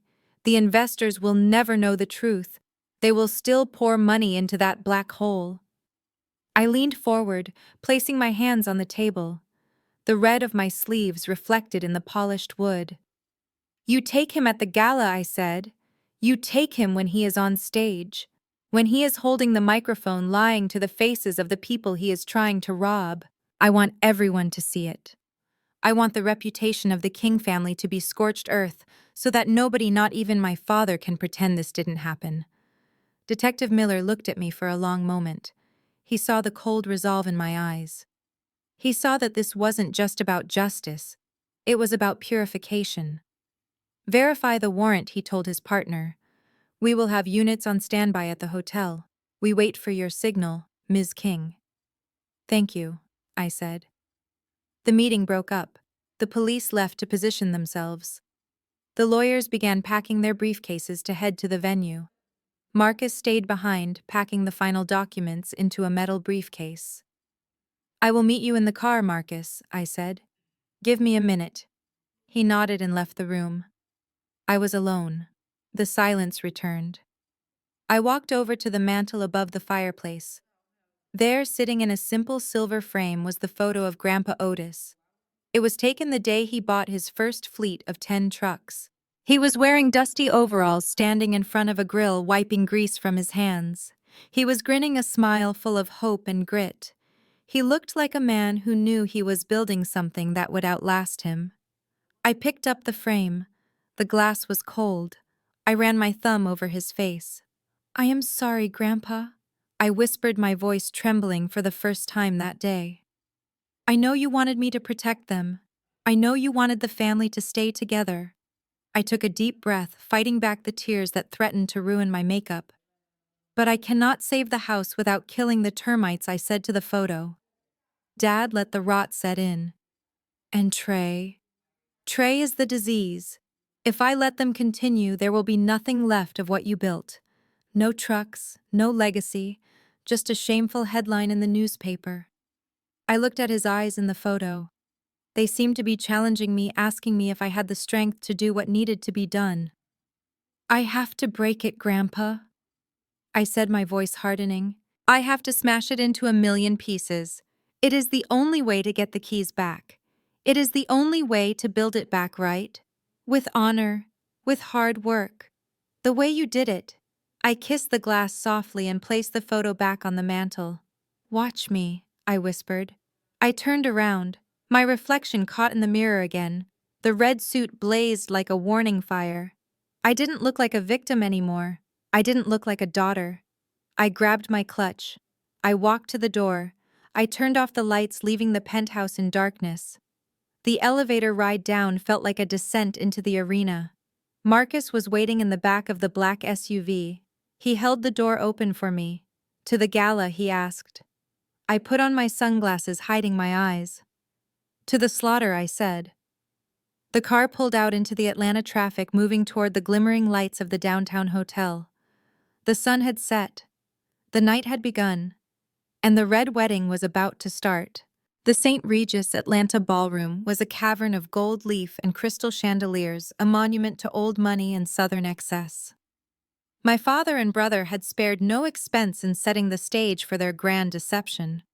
They had rented the largest hall, ordered thousands of dollars worth of imported orchids, and hired a 12-piece jazz band that played softly in the background, masking the scent of desperation that hung over the King family. From the back of the room, hidden in the shadows of the velvet curtains, I watched the performance begin. It was theatrical, it was impressive, and it was completely fraudulent. My father, Reginald King, was working the room like a politician. He was wearing a tuxedo that strained slightly at the buttons, a glass of scotch in one hand, and a fake smile plastered on his face. He moved from table to table, clasping the shoulders of investors, promising them that the liquidity issues were just rumors and that the King Empire was stronger than ever. I saw him talking to Mr. Abernathy, the banker, who looked skeptical. My father laughed loudly, too loudly, slapping Mr. Abernathy on the back. Trust me, Jim, my father boomed, his voice carrying over the music. This new digital direction Trey has mapped out. It is revolutionary. We are not just moving boxes anymore. We are moving data. I checked my phone. The warrant had been signed. The police were in the lobby, but I needed them to wait. The trap had to snap shut when the bait was fully swallowed. Center stage, my brother Trey was holding court. He looked manic. His eyes were wide and bright, likely fueled by something stronger than adrenaline. He was pointing at a large projection screen displaying a graph that showed a hockey stick growth curve. It was a complete fabrication. The numbers were made up. The projected revenue was based on contracts that did not exist. "Ladies and gentlemen," Trey announced into his headset microphone, his voice slick with charisma. "What you are looking at is the future. King Logistics 2.0. We are leveraging blockchain technology to revolutionize freight." He was using buzzwords he didn't understand to sell shares he didn't have the right to sell. And then there was Brittany. My sister-in-law was holding court near the Champagne Tower. She was wearing a silver gown that shimmered under the lights, and around her neck was a massive diamond necklace. She was touching it constantly, making sure everyone noticed. "It is a family heirloom," she was telling a group of envious socialites. "From the vault.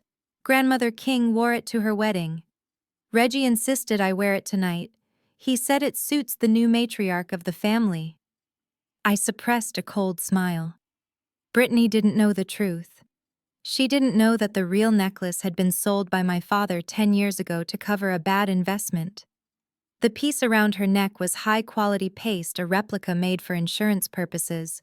She was parading around in glass, thinking she was dripping in diamonds. It was the perfect metaphor for her entire life. I signaled Marcus, who was standing by the entrance. "It is time," I whispered into my earpiece. I stepped out of the shadows. I walked to the main double doors of the ballroom. They were closed. Two large security guards, hired specifically by Trey to keep the riffraff out, stood with their arms crossed. I did not stop. I did not slow down. "Open them," I said. The guard on the left looked me up and down. He saw a woman in a red suit. He did not see an invitation. "Private event, ma'am," he grunted. "Guest list only. And I don't see your name." I didn't flinch. I reached into my clutch and pulled out a single black card. It wasn't a credit card. It was a pass key. A master key. "I think you are confused," I said, my voice low and dangerous. "I am not a guest." Before the guard could react, a man in a pristine tuxedo hurried over. It was Mr. Sterling, the general manager of the St. Regis. He looked terrified. He had received the call from my holding company 10 minutes ago informing him that the venue was actually owned by a subsidiary of ZO Holdings. "Step aside," Mr. Sterling hissed at the guards, his face pale. The guards looked confused, but they saw the fear in their boss's eyes. They stepped back. Mr. Sterling bowed his head slightly. "Good evening, Madam Chairwoman. We were not expecting you. Is everything to your satisfaction?" "It is about to be," I said. "Open the doors. Wide." Mr. Sterling signaled the staff. The heavy mahogany doors swung open simultaneously. At that exact moment, the lighting technician, who was also on my payroll, hit the cue. The ambient lights in the ballroom dimmed, and a single bright spotlight cut through the darkness. It was supposed to hit the stage where Trey was standing. Instead, it swung around and hit the doorway. It hit me. The red Armani suit blazed under the light. I stood there framed by the doorway like an avenging angel. The chatter in the room stopped instantly. The jazz band faltered and died out. All heads turned. For a heartbeat there was total silence, the kind of silence where you can hear a pin drop. I began to walk. Click, click, click. The sound of my heels on the marble floor echoed through the cavernous room. I walked straight down the center aisle. The crowd parted instinctively. These were powerful people, titans of industry, but they sensed a predator. They saw the way I walked, not with the frantic energy of my brother, but with the calm, terrifying assurance of someone who holds the deed to the building. I saw my father freeze mid-sip. His glass slipped from his fingers and shattered on the floor, but nobody looked at him. They were looking at me. Brittany dropped her hand from her fake necklace, her mouth falling open in horror. I kept walking. My eyes were locked on the stage, locked on Trey. He was standing there, blinded by the stage lights, trying to see who had interrupted his moment of glory. He squinted, shielding his eyes. When he finally focused, when he finally recognized the woman in the red suit walking toward him, his face went from confusion to pure, unadulterated rage. He gripped the microphone so hard his knuckles turned white. He had spent his whole life trying to outshine me, trying to bury me, and here I was walking into his coronation wearing the color of war. He forgot the investors. He forgot the fraud. He forgot the script. Who let her in? He screamed into the microphone, his voice booming through the speakers, causing a screech of feedback that made the guests wince. I stopped 10 feet from the stage. I crossed my arms and looked up at him. I didn't say a word. I didn't have to. My presence was the statement. Security Trey yelled, pointing a shaking finger at me. Get her out of here! Who allowed this employee to enter? This is a private event. He looked around wildly, seeking the guards. Bouncer, grab her. Drag this low-level clerk out of my hotel. She is trespassing. Get her out now. The guests gasped. They looked from the screaming man on stage to the composed, powerful woman standing in the aisle. They were confused. They had been told I was a nobody, a secretary. But secretaries don't wear $5,000 suits and shut down ballrooms with a look. The security guards started to move toward me, hesitant, but obeying the man who signed their checks. But before they could touch me, I raised one hand, just one. And from the back of the room, a booming voice cut through Trey's hysteria. Nobody touch her. It wasn't my father. It wasn't Marcus. It was Detective Miller walking through the doors I had just opened, flanked by 4 uniformed officers. Trey froze. The microphone dropped from his hand, hitting the stage with a dull thud. The red wedding had begun. The silence in the ballroom was absolute suffocating and heavy like the air before a tornado touches down. Detective Miller and his officers stood at the back of the room, arms crossed, a silent wall of blue authority that kept the security guards frozen in place. On stage, my brother Trey looked like a man waking up from a nightmare only to realize he was still falling. He gripped the microphone stand with sweaty hands, his eyes darting from the police to me, unable to comprehend how the power dynamic had shifted so violently in the span of 30 seconds. I walked up the stairs to the stage. I did not rush. I moved with the deliberate, terrifying grace of a woman who had spent years being told to sit down and shut up and was now finally standing tall. The click of my heels on the wooden stage floor echoed through the sound system, a steady rhythm of approaching judgment. I stopped right next to Trey. He smelled of expensive cologne and fear. He opened his mouth to speak, to shout, to assert the authority he thought he possessed, but nothing came out. He was paralyzed by the sheer audacity of my presence. I reached out and took the microphone from his hand. He didn't fight me. He let go as if the metal was burning his skin. I turned to face the crowd. The blinding stage lights washed over me, but I didn't squint. I looked out at the sea of faces, the investors, the partners, the socialites who had come to witness the rise of the king heir, and instead were witnessing his execution. Please excuse the interruption, I said, my voice calm and amplified, filling every corner of the room. I know you were all promised a presentation on the future of King Logistics, and you are going to get one. But it is not the fairy tale my brother was selling you. It is the balance sheet. I looked up at the control booth where Marcus was waiting. Now, Marcus, I said. The massive projection screen behind me flickered. The slide showing the fake hockey stick growth curve vanished. In its place, a complex web of financial data appeared. It was a forensic map of the company's debt. Red lines crisscrossed the screen, connecting King Logistics to various offshore accounts and high-interest loans. A gasp rippled through the audience. Men in expensive suits put on their glasses, leaning forward. They recognized debt when they saw it. What you are looking at is the reality of King Logistics, I explained, pointing at the screen. The company is not expanding. It is hemorrhaging. The fleet has been liquidated. The warehouse is leveraged to the hilt. And those Class B shares you are about to buy, they are worthless. They are tickets on the Titanic after it has already hit the iceberg. Liar, Trey screamed, finding his voice at last. He lunged toward me but stopped short when he saw Detective Miller take a step forward.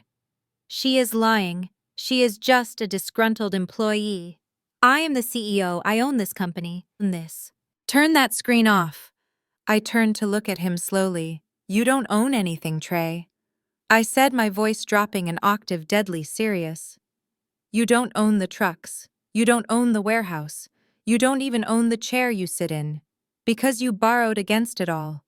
I pointed to a specific line on the screen. It highlighted a loan for $2 million provided by Apex Capital. You signed a bridge loan with Apex Capital 48 hours ago, I said. A loan with strict covenants regarding asset liquidation. You violated those covenants the moment you sold the fleet, which means the loan is in default, and the lender has the right to accelerate the debt and seize control. So what? Trey spat, wiping spit from his chin. So Apex Capital owns the debt. I will talk to them. I will renegotiate. Who are they anyway? Some bank in New York? I will charm them. I couldn't help it. I smiled. It was a sharp, dangerous smile. Apex Capital isn't a bank in New York, Trey. Apex Capital is a subsidiary, a shell company designed to hold distressed assets. A subsidiary of what he asked, blinking rapidly. I gestured to the screen again. The graphic changed. The logo of Apex Capital dissolved and was replaced by the logo of its parent company, a stylized golden lion, and underneath it the name, Lioness LLC. The room went deadly quiet. And Lioness LLC. I continued, turning back to the audience, my voice ringing out like a bell, is a private equity firm that specializes in hostile takeovers and corporate restructuring. It holds 51% of the preferred stock in King Logistics. It holds the mortgage on the estate. And as of this morning, it holds the default notice on your bridge loan. My father, Reginald King, came running down the aisle. He scrambled up the stairs onto the stage, his face a mask of confusion and fury. "What is this nonsense, Zola?" he shouted, ignoring the audience. "What is Lioness LLC? Who is behind this? Is this some competitor trying to squeeze us out? I will sue them. I will bury them." I looked at my father, the man who had looked at me with such disdain for 32 years, the man who had told me my only value was in my husband. "You can't sue them, Dad," I said, soft enough that only the microphone picked it up, making it sound intimate and terrifying. "Because you can't sue yourself. Or rather, you can't sue the family." I looked up at the screen one last time. A final document appeared. It was the option agreement, the one my mother had handed me in the rain. And zoomed in at the bottom, next to Grandpa Otis's signature, was the signature of the managing member of Lioness LLC. My father turned and looked at the screen. He squinted, reading the name. Zola King. He read it again and again. He turned back to me, his eyes wide, his mouth opening and closing like a fish out of water. "You," he whispered. "You are Lioness." "Yes, Dad," I said. "Grandpa knew you would run this company into the ground. He knew Trey was weak. So 5 years ago, he built a failsafe. He built a shadow company, and he put me in charge of it. He gave me the power to step in when you failed, and you have failed spectacularly." "No." My father stammered, backing away from me as if I were a ghost. "This is impossible. You are just a girl. You answer phones. You drive a Taurus." "I played the part you wanted me to play," I said, stepping closer to him, causing him to shrink back. "You wanted a servant, so I served. You wanted a quiet daughter, so I was silent. But while you were busy playing king in your little castle, I was building an empire. I wasn't typing data, Dad. I was managing portfolios for billionaires. I was learning how to eat sharks like you for breakfast." I turned back to Trey, who was now shaking uncontrollably. "And you," I said, addressing him. "You forged Dad's signature on that loan document. You defrauded these investors. And you violated the bylaws of the company." I pulled a folded document from the inside pocket of my red suit. I snapped it open. "This is a resolution from the majority shareholder of Lioness LLC." I announced, my voice booming. "Pursuant to the default clauses in the loan agreement and the voting rights attached to my preferred stock, I am hereby removing Trey King from the position of CEO effective immediately." I am also removing Reginald King from the board of directors for gross negligence." "You can't do that?" Trey shrieked, tears streaming down his face. "This is my company. Dad, tell her she can't do that." My father didn't say a word. He was staring at the floor, broken by the weight of his own underestimation. "I just did," I said coldly. "You are fired, Trey, both of you. Get off my stage." Trey looked at the crowd, looking for sympathy, but he found none. The investors looked angry. They looked like they wanted blood. They realized that the woman in the red suit had just saved them from being scammed. "Security," I called out. The guards who had been ready to drag me out stepped forward, looking at me for instructions. They knew who the boss was now. "Escort these gentlemen out of the building," I said, pointing at my father and brother. "They are trespassing at a Lioness LLC corporate event." Trey tried to lunge at me one last time, a desperate flailing attempt to regain control. "You witch! I will kill you!" But Detective Miller was faster. He stepped onto the stage, his hand resting on his handcuffs. "I wouldn't do that," son Miller said, his voice gravelly. "You are already in enough trouble." Trey collapsed. He fell to his knees, sobbing in front of the projection of my signature. It was pathetic. It was the end of the line. My father looked at me one last time. There was no anger left in his eyes, only a profound shock. "Zola," he whispered. "Why?" "Because you forgot one thing, Dad," I said, leaning in close so only he could hear. "You forgot that lions don't just protect the pride, the lionesses do the hunting." I stood up straight and signaled the guards, "Take them away." As the security guards dragged my screaming brother and my shell-shocked father off the stage, the room erupted. Not in chaos, but in applause. The investors began to clap, then the partners, then the staff, a thunderous ovation for the new queen. I stood alone on the stage, bathed in the spotlight, the red suit glowing like victory. I didn't smile, I didn't bow, I just watched them go, knowing that the corporate execution was finished. But the criminal one was just beginning. The chaos on the stage was just beginning to settle when my brother decided to make one final desperate attempt to regain control of a narrative that had already spiraled rapidly out of his hands. As Detective Miller moved to handcuff him, Trey let out a guttural roar, a sound that was less like a man and more like a cornered animal. With a surge of hysterical strength, he wrenched his arm free from the officer's grip. He did not run toward the exit. He did not run toward his wife. He turned his wild, bloodshot eyes directly on me. "You did this!" he screamed, his face contorted into a mask of pure hatred. "You jealous little witch, you planted this! You faked it all!" He lunged.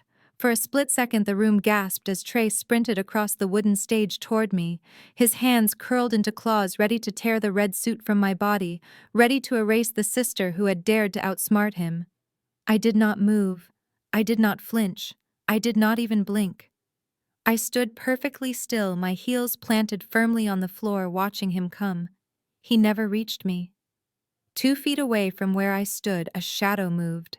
It was the head of my private security detail, a man named Isaac, who was twice Trey's size and infinitely more disciplined. Isaac stepped in front of me, moving with the speed of a striking cobra. He didn't strike Trey. He simply absorbed him. He caught my brother mid-lunge, grabbing him by the lapels of his expensive tuxedo and slamming him backward. Trey hit the floor hard. The wind knocked out of him. He scrambled backward, crab-walking away from Isaac, looking up at me with terror, finally realizing that he could not bully his way out of this situation. I looked down at him, my expression unchanged. "Violence is the last resort of the incompetent Trey," I said, my voice amplified by the microphone cutting through his heavy breathing. "You really should have read the contract more carefully. Section 4 specifically covers conduct detrimental to the company image. Attempted assault on the majority shareholder is definitely a breach." I looked up at the control booth and nodded at Marcus. "Show them where the money went, Marcus." The screen behind me shifted again. Gone were the complex webs of corporate structure. In their place appeared a series of high-resolution bank statements. They were magnified so that even the people in the back row could read the fine print. You told these investors that you needed capital for fleet expansion, I said, walking slowly around my fallen brother, like a prosecutor in a courtroom. You told Dad you needed money for fuel and maintenance. But the forensic audit tells a different story. I pointed to the first highlighted column. Here we see a transfer of $50,000 on the 12th of last month, I said. The recipient is listed as Shell Corporation in the Cayman Islands. But we traced the IP address of the beneficiary. It belongs to an online gaming syndicate called Royal Flush International. A murmur of disgust rippled through the ballroom. These investors worked hard for their money. Seeing it thrown away on a roulette wheel was a personal insult. And here I continued, pointing to another line. $75,000, 2 days later, just after you laid off 5 senior drivers claiming budget cuts. That money didn't go to Diesel Trey. It went to cover a marker you owed to a bookie in Las Vegas. Trey curled into a ball on the floor, putting his hands over his ears as if he could block out the truth. But I wasn't done. I turned my attention to the side of the stage where Brittany was standing. She had been trying to inch away toward the exit, hoping to slip out unnoticed, hoping to play the role of the innocent, victimized wife. She froze when my gaze landed on her. And then, there is the matter of overhead costs, I said, my voice turning icy. You see, embezzlement is rarely a solo act. It requires an ecosystem. And while Trey was gambling away the operating capital, someone else was busy spending the reserve funds. Brittany's eyes went wide. She shook her head rapidly, mouthing the word no. Marcus, next slide, please. The screen changed. This time it showed credit card statements. The American Express black card that Brittany loved to flash around town. $3,000 at Chanel, I read aloud. $5,000 at Hermes. $12,000 for a spa retreat in Sedona. All charged to the corporate expense account under the code Office Supplies. I looked at the crowd. I didn't know King Logistics needed Birkin bags to deliver freight, I said dryly. Did any of you know that? The socialites who had been drinking Brittany champagne 10 minutes ago were now looking at her with open disdain. They realized that the luxury she had been flaunting in their faces was stolen. Brittany stepped forward, her voice shrill and desperate. I didn't know, Zola, I swear. Trey gave me the card. He told me it was his bonus. He told me we were rich. I am a victim here too. He lied to me, just like he lied to everyone else. She pointed an accusatory finger at her husband, who was still on the floor. He is the criminal, she screamed. I am just a mother trying to provide a lifestyle for our family. I had no idea the money was stolen. I am innocent.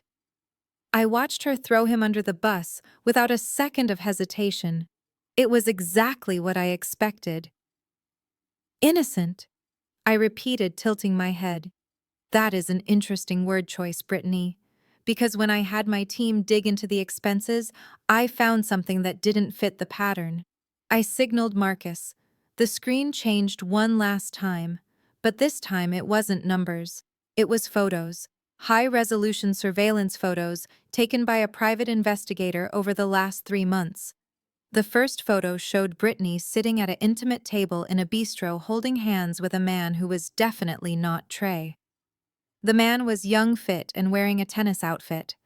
The second photo showed them entering a luxury hotel in downtown Atlanta.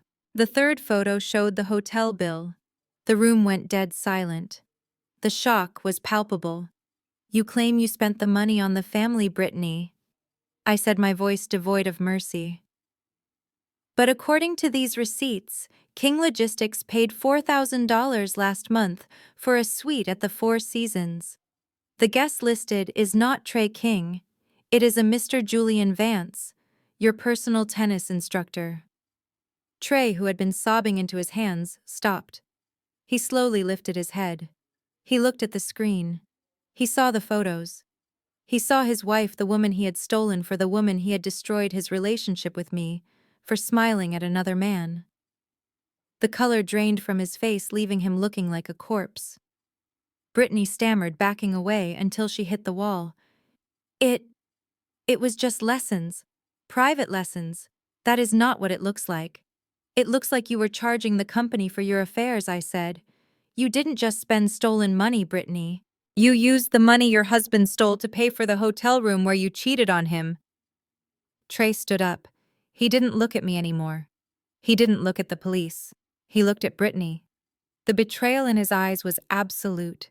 He had sacrificed his integrity, his father respect, and his sister love to give this woman the world. And she had used his money to laugh at him behind his back. You, Trey whispered, his voice cracking. You told me you were at charity meetings. You told me you loved me. Brittany's face twisted. The mask of the victim fell away, revealing the ugliness underneath. Oh, grow up, Trey, she spat, realizing there was no way out. You are a loser. Look at you. You are crying on the floor while your sister takes everything. Of course I found someone else.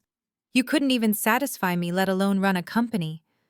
I only stayed because I thought you had money. But clearly you are just a fraud. The words hung in the air, brutal and final. Trey let out a sound that was half laugh, half sob. He looked at me. For the first time in years, I saw a flicker of recognition in his eyes. He realized too late who was actually on his side and who was a parasite. Detective Miller stepped forward. All right, show is over, he said, gripping Trey's arm firmly. Trey King, you are under arrest for fraud, embezzlement, and securities violations. Mrs. King, you are coming too.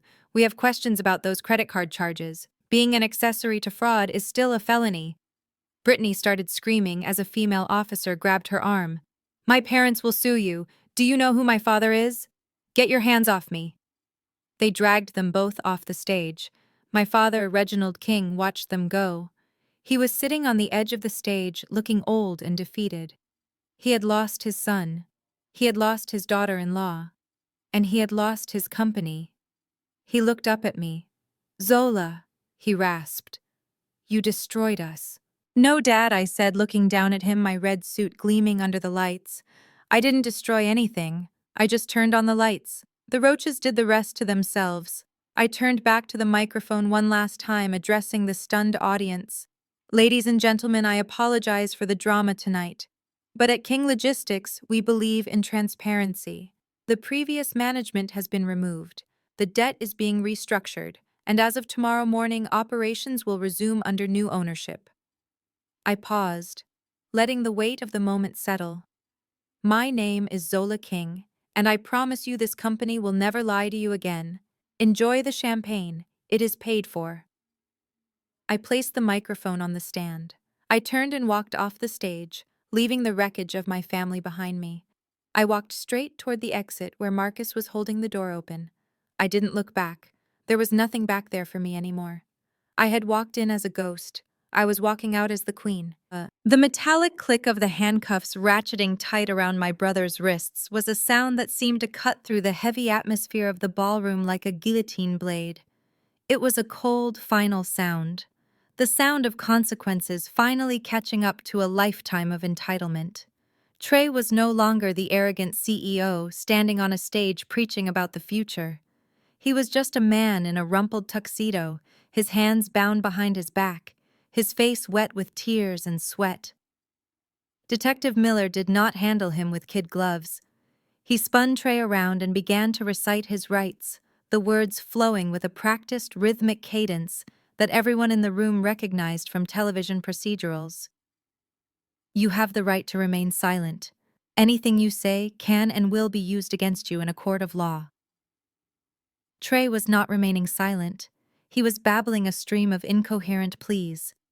Daddy, help me, he sobbed, looking desperately toward the edge of the stage where our father was sitting. Daddy, tell them who we are. Tell them they cannot arrest me. I am a king. I am the CEO. My father, Reginald King, tried to stand up. He gripped the edge of the velvet stage, skirting his knuckles, turning white. For a moment I saw the old fire in his eyes, the instinct to protect his golden child, to use his influence to make the problem go away. He opened his mouth to shout, to demand the officers release his son. But the shout never came. Instead, a gasp escaped his lips. A strangled, wet sound that made the people nearest to him step back in alarm. My father hand flew to his chest, clutching the lapel of his jacket. His face, which had been flushed with anger seconds ago, drained of all color, turning a terrifying shade of gray. His eyes bulged. He swayed on his feet for a precarious second, like a great oak tree that had been hollowed out from the inside and was finally surrendering to gravity. Reggie, a woman in the front row, screamed. My father collapsed. He did not fall gracefully. He crumpled, hitting the carpeted floor with a heavy thud that vibrated through the silent room. Dad, Trey screamed, struggling against the detective grip. Dad, get up. Chaos erupted in the front rows. People were shouting for a doctor. Guests were scrambling to get out of the way. I stood on the stage looking down at the scene. From my vantage point, I could see everything clearly.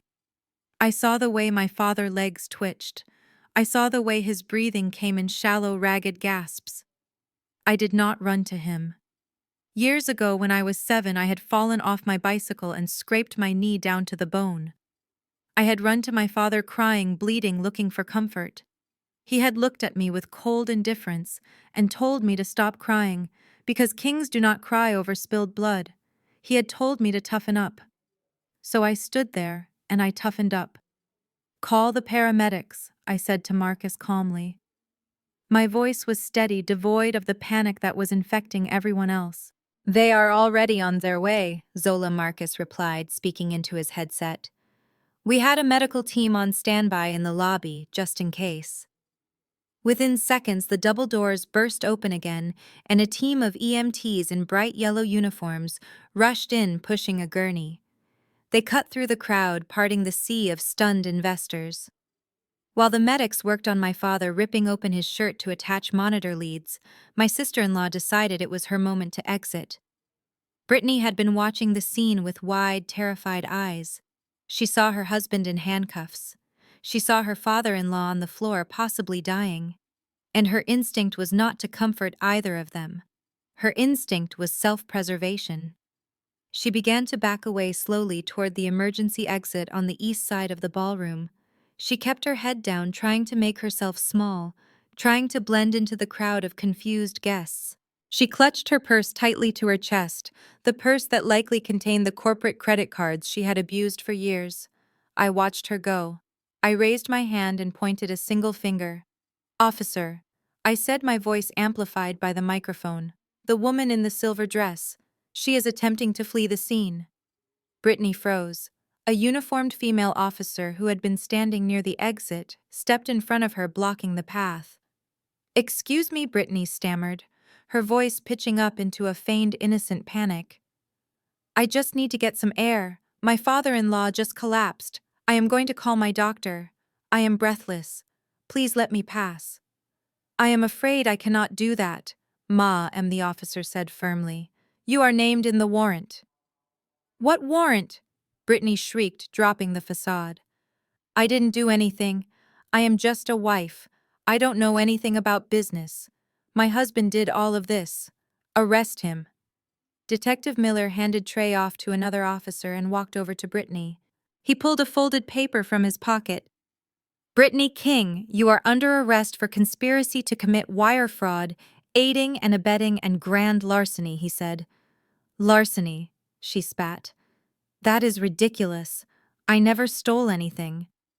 We have your signature on 20 separate credit card authorizations for expenses that were clearly personal, Miller said, his voice bored. And we have emails from your personal account directing the accountant to recategorize your spa trips as business development. You were not just spending the money, Mrs. King. You were actively helping to hide the theft. Turn around and put your hands behind your back. No, Brittany screamed as the officer grabbed her wrist. You cannot touch me. My father is a senator donor. This is assault. Zola, tell them. Tell them I am just a housewife. I looked at her from the stage. You are not a housewife, Brittany, I said into the microphone, ensuring the entire room heard the verdict. You are an accomplice, and you look terrible in silver. The click of the handcuffs on Brittany's wrists was the second movement in the symphony of my revenge. She began to wail, a high-pitched sound of pure entitlement being crushed by reality. They dragged her out, kicking and screaming, her heels dragging on the marble floor, the fake diamond necklace bouncing against her collarbone. I turned my attention back to the floor where the paramedics were lifting my father onto the gurney. He was conscious, but barely. An oxygen mask was strapped over his face. His eyes were darting around wildly, full of fear. One of the paramedics, a young man with a serious face, looked up at the stage. "Is there any family here?" he shouted. "We need to transport him to Grady Memorial immediately. We need someone to authorize the transport and provide medical history." Trey was being shoved into the back of a police cruiser outside. Brittany was in another. That left me. I walked down the stairs from the stage. The crowd parted for me, giving me a wide berth. I walked up to the gurney. My father looked up at me.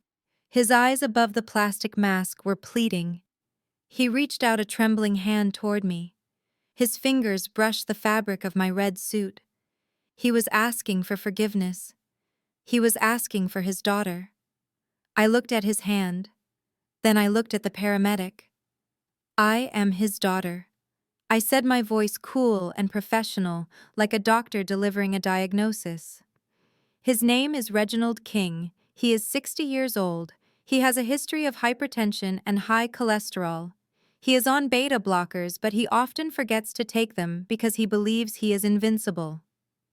The paramedic nodded, scribbling on his clipboard. "Are you coming with us, Mom?" My father's hand squeezed my pant leg weakly. He wanted me to come. He wanted me to hold his hand and tell him it would be all right. He wanted the comfort he had denied me for 32 years. I reached down and gently but firmly removed his hand from my suit. I smoothed the fabric where he had touched it. "No," I said. "I have a company to run." My father's eyes widened in shock. A tear leaked out and ran down into his oxygen mask.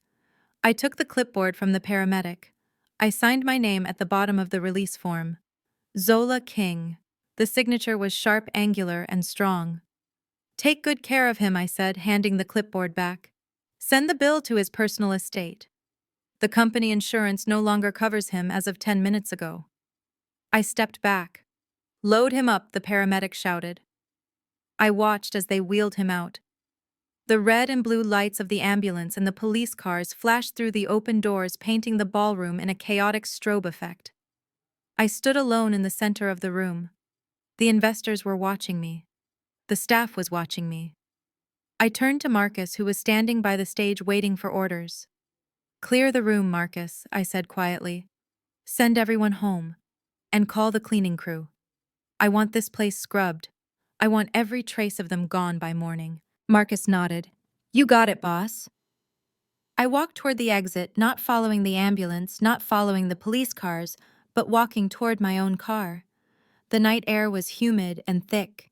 I took a deep breath. It did not smell like rain or despair anymore. It smelled like victory. I had signed the papers. I had sent my brother to a cell and my father to a hospital ward. I should have felt guilty. That is what society tells women to feel. We are supposed to be the nurturers, the forgivers, the ones who absorb the pain to keep the family whole. But as I watched the ambulance siren fade into the distance, I felt lighter than I had in my entire life. I checked my reflection in the window of the Mercedes. The red suit was impeccable. My makeup was flawless. There were no tears in my eyes. The King family was dead. Long live the Queen. Đây là phần cuối cùng của kịch bản. Chương 15. Vương triều. Mới được viết chi tiết bằng tiếng Anh, tuân thủ đúng giống văn Voice AI, liên mạch, không tiêu đề, không ký tự đặc biệt như bạn yêu cầu.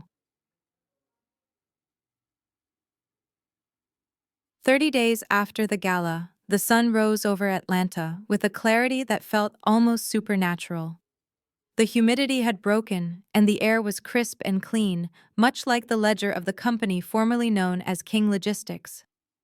From my office on the 45th floor, I watched the city wake up, but today I did not feel like a predator waiting in the grass. I felt like a builder standing on a solid foundation. The sign on the building had been changed. It no longer said King Logistics. It read the Otis and Viola Group. I had erased my father's name from the skyline and replaced it with the names of the two people who actually built the legacy. My morning began not with a crisis, but with a report from the prison board. My brother Trey had entered a plea deal. Facing 20 years for wire fraud and embezzlement, he had folded like a cheap suit. He pleaded guilty to all charges in exchange for a 5-year sentence in a minimum security federal facility. 5 years to think about the difference between being a boss and being a leader. I saw the mugshot attached to the file. The arrogant smirk was gone, replaced by a hollow, haunted look. He was wearing an orange jumpsuit that clashed horribly with his skin tone, a petty observation perhaps, but satisfying nonetheless. I closed the file and drove to the outskirts of the city. My first stop was a diner called the Rusty Spoon. It was the kind of place where the coffee was strong and the clientele consisted of truck drivers and construction workers, people who worked with their hands for a living. I sat in a booth in the back and waited. 10 minutes later she appeared. Brittany. She was wearing a stained apron and comfortable shoes. Her hair, which used to be blown out to perfection every morning, was pulled back in a messy ponytail. She looked tired. She looked aged. When she walked over to my table with a pot of coffee, she didn't recognize me at first.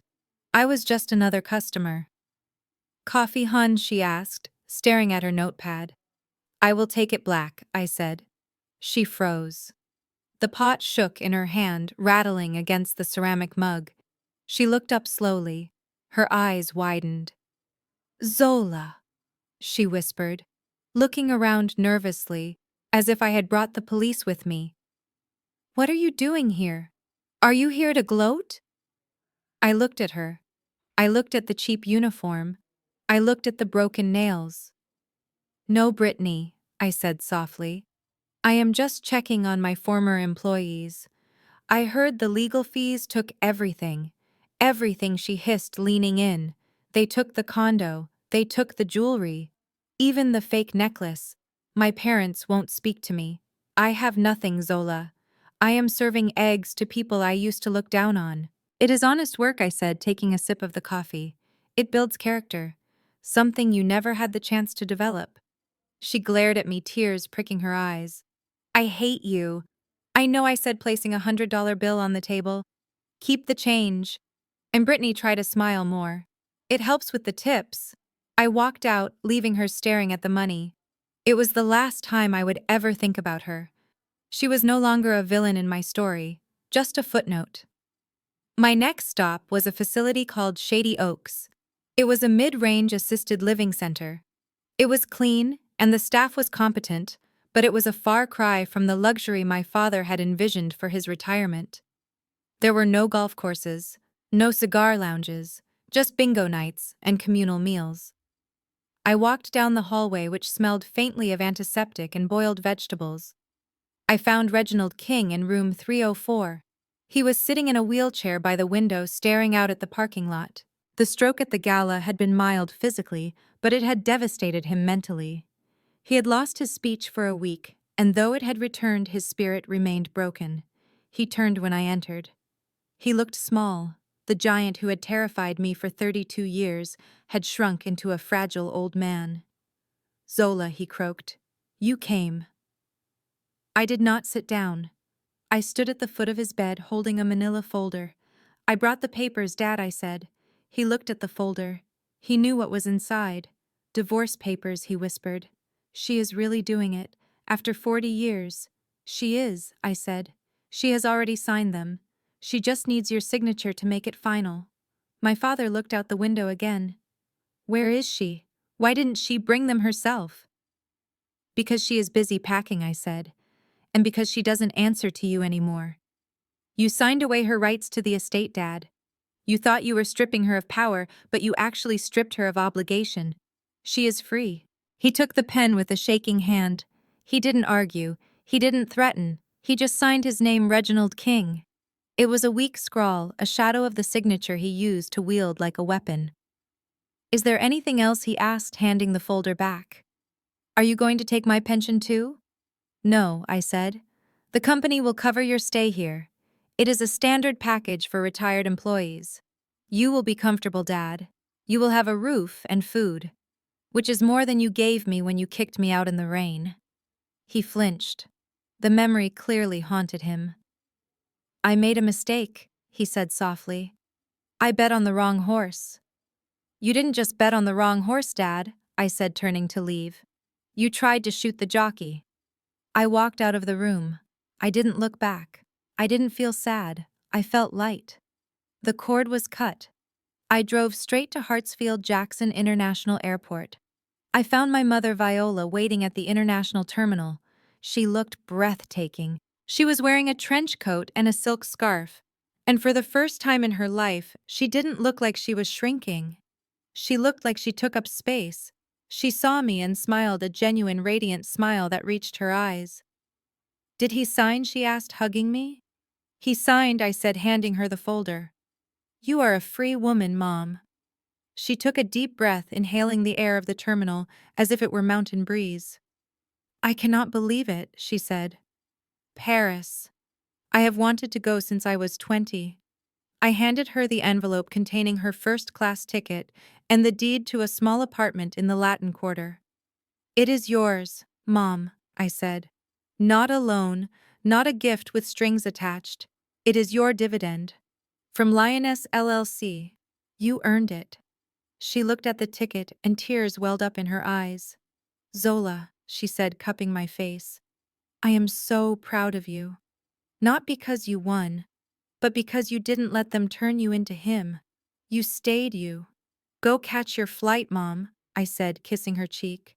"Send me a postcard from the Louvre." I watched her walk through security. She didn't look back. She walked with a bounce in her step, a woman finally living her own life. I drove back to the estate. The sun was setting now, casting a golden glow over the limestone pillars. The gate opened for me, automatically recognizing my car. The dumpster was gone. The lawn was being replanted. The house was quiet. I walked into the library. It was finished. I had spent the last week restoring it. The cheap yoga mats and mirrors Brittany had installed were gone. The mahogany shelves were back. And the books. Thousands of them were returned to their rightful places. I walked over to the shelf where the jazz record sat. I pulled out Kind of Blue and placed it on the turntable. The soft crackle of the needle hitting the vinyl filled the room, followed by the mournful, beautiful notes of the trumpet. I sat down in Grandpa Otis' leather armchair. It smelled of old paper and tobacco. It smelled like home. On the desk in front of me sat the black envelope, the one my mother had given me in the rain. It was empty now. The documents inside had been executed. The weapon had been fired. I picked up the empty envelope. It felt light. I took a pen and wrote a single sentence on the back of it. Then I propped it up against the lamp. I leaned back, closing my eyes, letting the music wash over me. I thought about Trey in his cell. I thought about Brittany in her diner. I thought about Dad in his wheelchair. And I thought about Mom flying over the Atlantic. They had all chased something. Money, status, approval, control. And they had all lost it. I opened my eyes and looked at the words I had written on the envelope. The final lesson. The truth that had cost me a family but gained me a future. Legacy is not what is given, it is what we keep. I took a sip of my tea and smiled. The library was warm. The house was safe. And for the first time in the history of the King family, the throne was occupied by someone who deserved it. Zola's journey teaches us that true legacy is not defined by bloodline or entitlement, but by integrity and the strength to stand alone. For years she was underestimated, but she never allowed their perception to become her reality. Her story is a powerful reminder that we cannot wait for validation from those committed to misunderstanding us. Sometimes the most loving thing you can do is let people face the consequences of their own actions. Real power isn't about revenge. It's about reclaiming your narrative, protecting your peace, and understanding that your worth is non-negotiable, even when your family refuses to see it. Have you ever had to choose between your mental peace and your family's approval? I would love to hear your story in the comments below. If Zola's strength inspired you, Please hit the like button and subscribe for more stories of resilience and justice. Remember, you are the author of your own life.